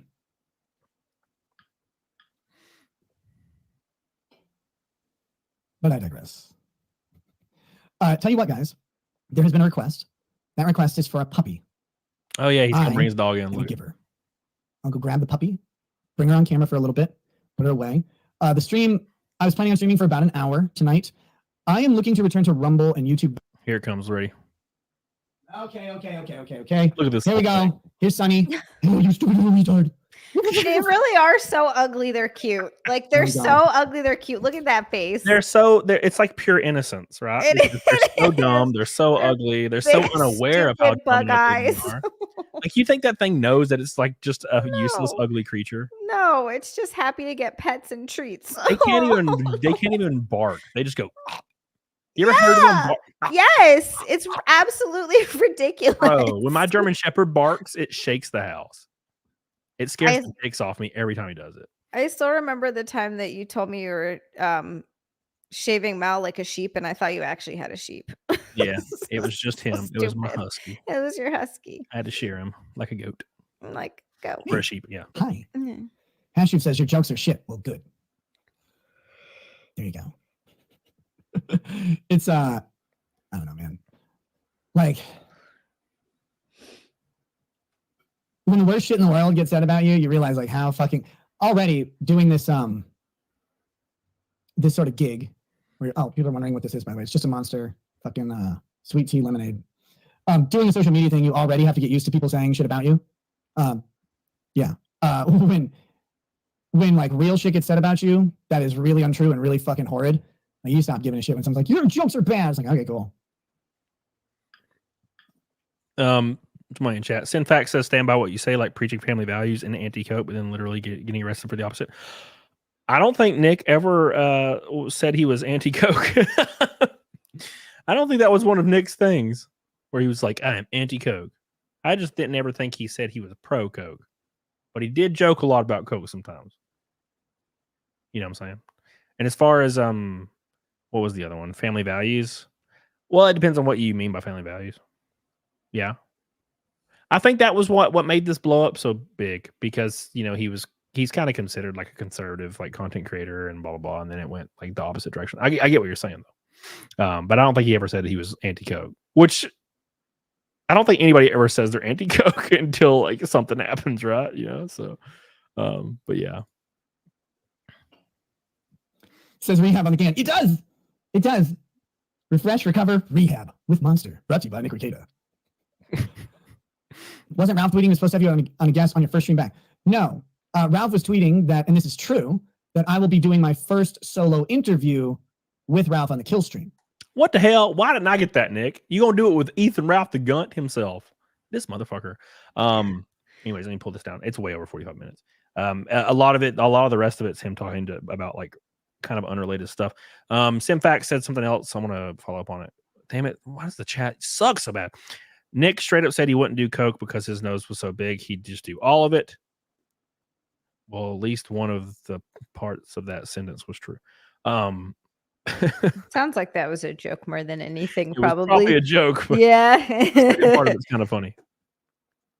You know, it was like, I would probably just do all of it. And then he did. It's like several days later. It's like 26.6 grams like was found in the bathroom. It's like, oh damn. Oh no. Oh fuck. Oh, that's a joke. Anyways, Carazola. This is funny how some people got mad at some Law 2 people having Nick's back. How could a lawyer ever be okay with having a charged person's back? It's not like that's what they do for a living or anything. Yeah. Thank you, Carazola. I appreciate you. Intimidator with the orange boy says, as Roscoe P. Coltrane would say, good news. Good news. While I had already planned on seeing your race in Iowa, I was able to get my shirt and work covered and can leave for Iowa in the morning. Good. Looking forward to the trip. Hell yeah, dude. I'm excited for that. Thank you so much. You've been in here forever. I appreciate that. It's going to be awesome, dude. Thank you. Can't wait to see you, my friend. Oh, yeah, the shirt. By the way, let me pull the shirts up real quick. Make sure you guys like the show. We're 50 away from goal. Give it a good old-fashioned updoodle. Give it some kiss. Again, thank you guys so much. I have a race at Iowa on June 14th. I have a race in Mid-Ohio June 21st, and I have a race at Berlin in Michigan June 29th. Keep those on your schedules. You can come see me race up there. So get on it, doggone it. It's going to be a lot of fun. And you can get my first merch ever. I'm going to post a link here in the chat in a second. It helps me out a lot on traveling expenses because it is wild. I probably should have factored that into sponsorship, but I didn't. So there it is right there. Give it some love. It's going to be really, really cool to see people in this merch. I'm very excited to see that. So don't forget to pick that up. And also, I'm starting a new thing that's going to be focusing more on people's channels or their small businesses, because every sponsor I've got is like a huge business, right? Because they're the only ones that can really afford to get on the car. And I've talked to a lot of people, and they're like, damn, it's just out of my price range. Well, I'm thinking this is what I'm going to do. If enough people show interest, I'm going to do like a 3x3 logo of whatever your brand and or YouTube, Rumble, small businesses, and put it on the deck lid beside the Timcast logo. I could probably fit about 20 of them on there. How much are you talking for those ones? I don't know yet. All right, you let me It know. depends on like the amount of interest. It will be like, so a normal spot costs about $9,000 per race, Okay. like a bumper or something.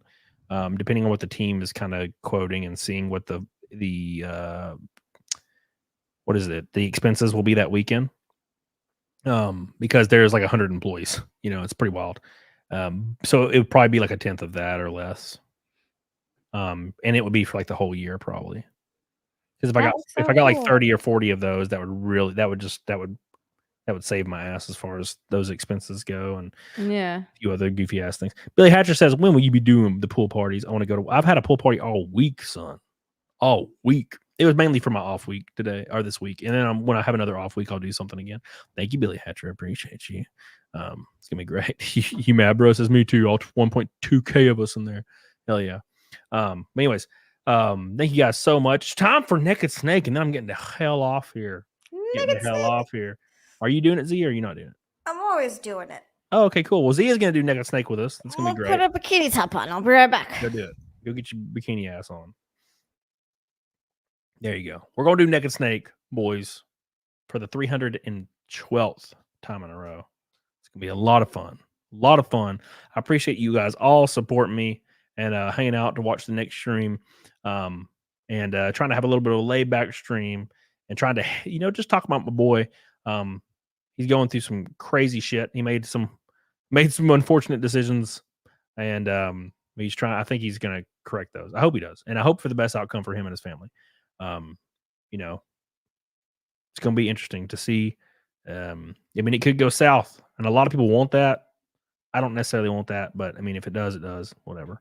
But it's gonna be interesting to see. So. It's and it's especially when the body cam footage comes out, that's gonna be fucking crazy. Uncle Andy says he seems to think he did nothing wrong. For the audience, maybe, yeah. I could see what you're saying for sure. But I feel like he talks a little bit more candid with people that know him in real life, and I think I see that. Only time will tell. That's what I said from the beginning. I think he needs to take some accountability and fucking, answer personally to this shit and then move on and try to fight it and become a better person as a result for him and everybody around him. Time will tell if that happens. So we'll see. That's what I hope for. Anyway, Monkey, what is this Naked Snake? Big boss. You're going to see. Damocles of Syracuse says, I'm gals. I'm glad to see Zia back, and I'm glad to see your sweater puppies are looking more natural. You have a good trip and race. Thank you, my friend. I appreciate you. But yeah, it was a lot of fun. All right. Are we good? Yeah. Oh, thank you. I hope it's not a real snake. It's not. What are you talking about? I used to have a real snake on stream with me years ago that would sit around my neck. That's cool. She always got stuck in my damn chair.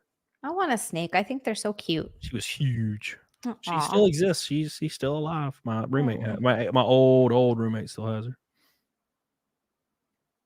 her. Anyways, all right, it's that time again, boys. Appreciate you guys so much for getting us to 312th Naked Snake. I love you. I appreciate you. Big shout out, real quick, to the people that have joined the car. We have Phase 4, Marion Haltzman. I almost spelled it wrong again. Marion Haltzman and Bob Lewis on the car. These are the Red Boys today that joined the crew, and Bebop joined for a second time. Every $100 super chat goes on there. So I really appreciate it. This is for Iowa. This will be the last stream for Iowa. So no more names go on Iowa's car. So thank you, Bebop. These are the last ones. Anchor, Fist, and Marion Haltzman. Thank you. It was a rainbow night as per usual. I appreciate all my boys and girls. Thank you. You're so good to me. All right. Itchy Here we boob. go. Itchy boob. Got itchy boob. Pet snakes, you're both insane. Yeah, I had a bunch of snakes, man. They're so cute. Yeah, they're great. Well, like ball pythons, they look like little puppies, and they're so nice. They bite you every now and then, but it's because you mishandle them. If you like touch a mouse, You handle a mouse with your bare hand, and then you put your It'll hand- smell the mouse. Yeah. if it's trying to feed and it smells your mouse, it'll bite your hand. Boop, boop, boop. And it doesn't hurt at all. They do not bite like bad at all. It's kind of just pressure. Oh, It doesn't okay. hurt. And it So it barely doesn't break breaks skin or okay. Barely. It'll be slight. If it's a big ball python, it'll be slightly breaking. I want a little python, a little ball python. That Get sounds you one. adorable. Get you one. Yeah. All right. Let's do it again. Thank you guys so much for all your support. Go pick up a shirt on my merch store. Go give it some love. Get you a mug. Get you everything you can. And bring it to the track and I'll sign it. Whichever race is closest to you. ARCA.com/schedule. Okay. We have 14 races left this year. And I might be running 2 or 3 more in a different series. Gonna be you'll probably hear about that soon. So again, it's gonna be a lot of fun. So thank you, Lord Shadow. I love you, dude. Let's do Naked Snake.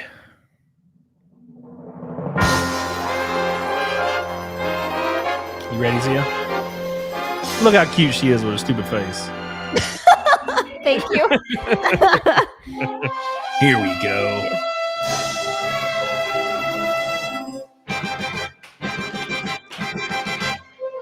Let's do it.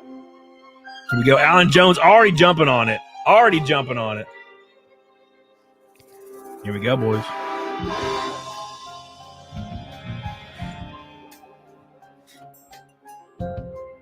You ready, Z? I'm ready. Here we go.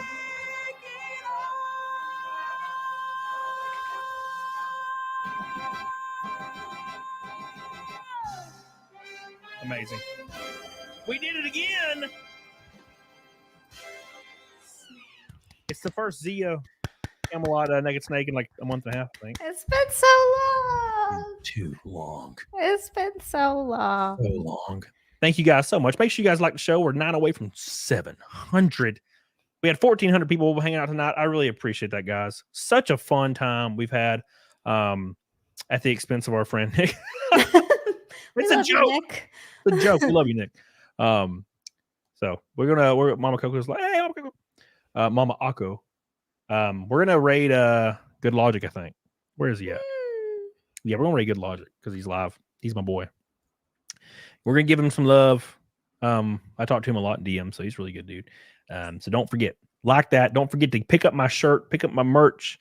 If you are interested in the content creator / business / whatever you want to represent, on the deck lid of my NASCAR ARCA car, for any races this year, I'm probably gonna do it for the whole year.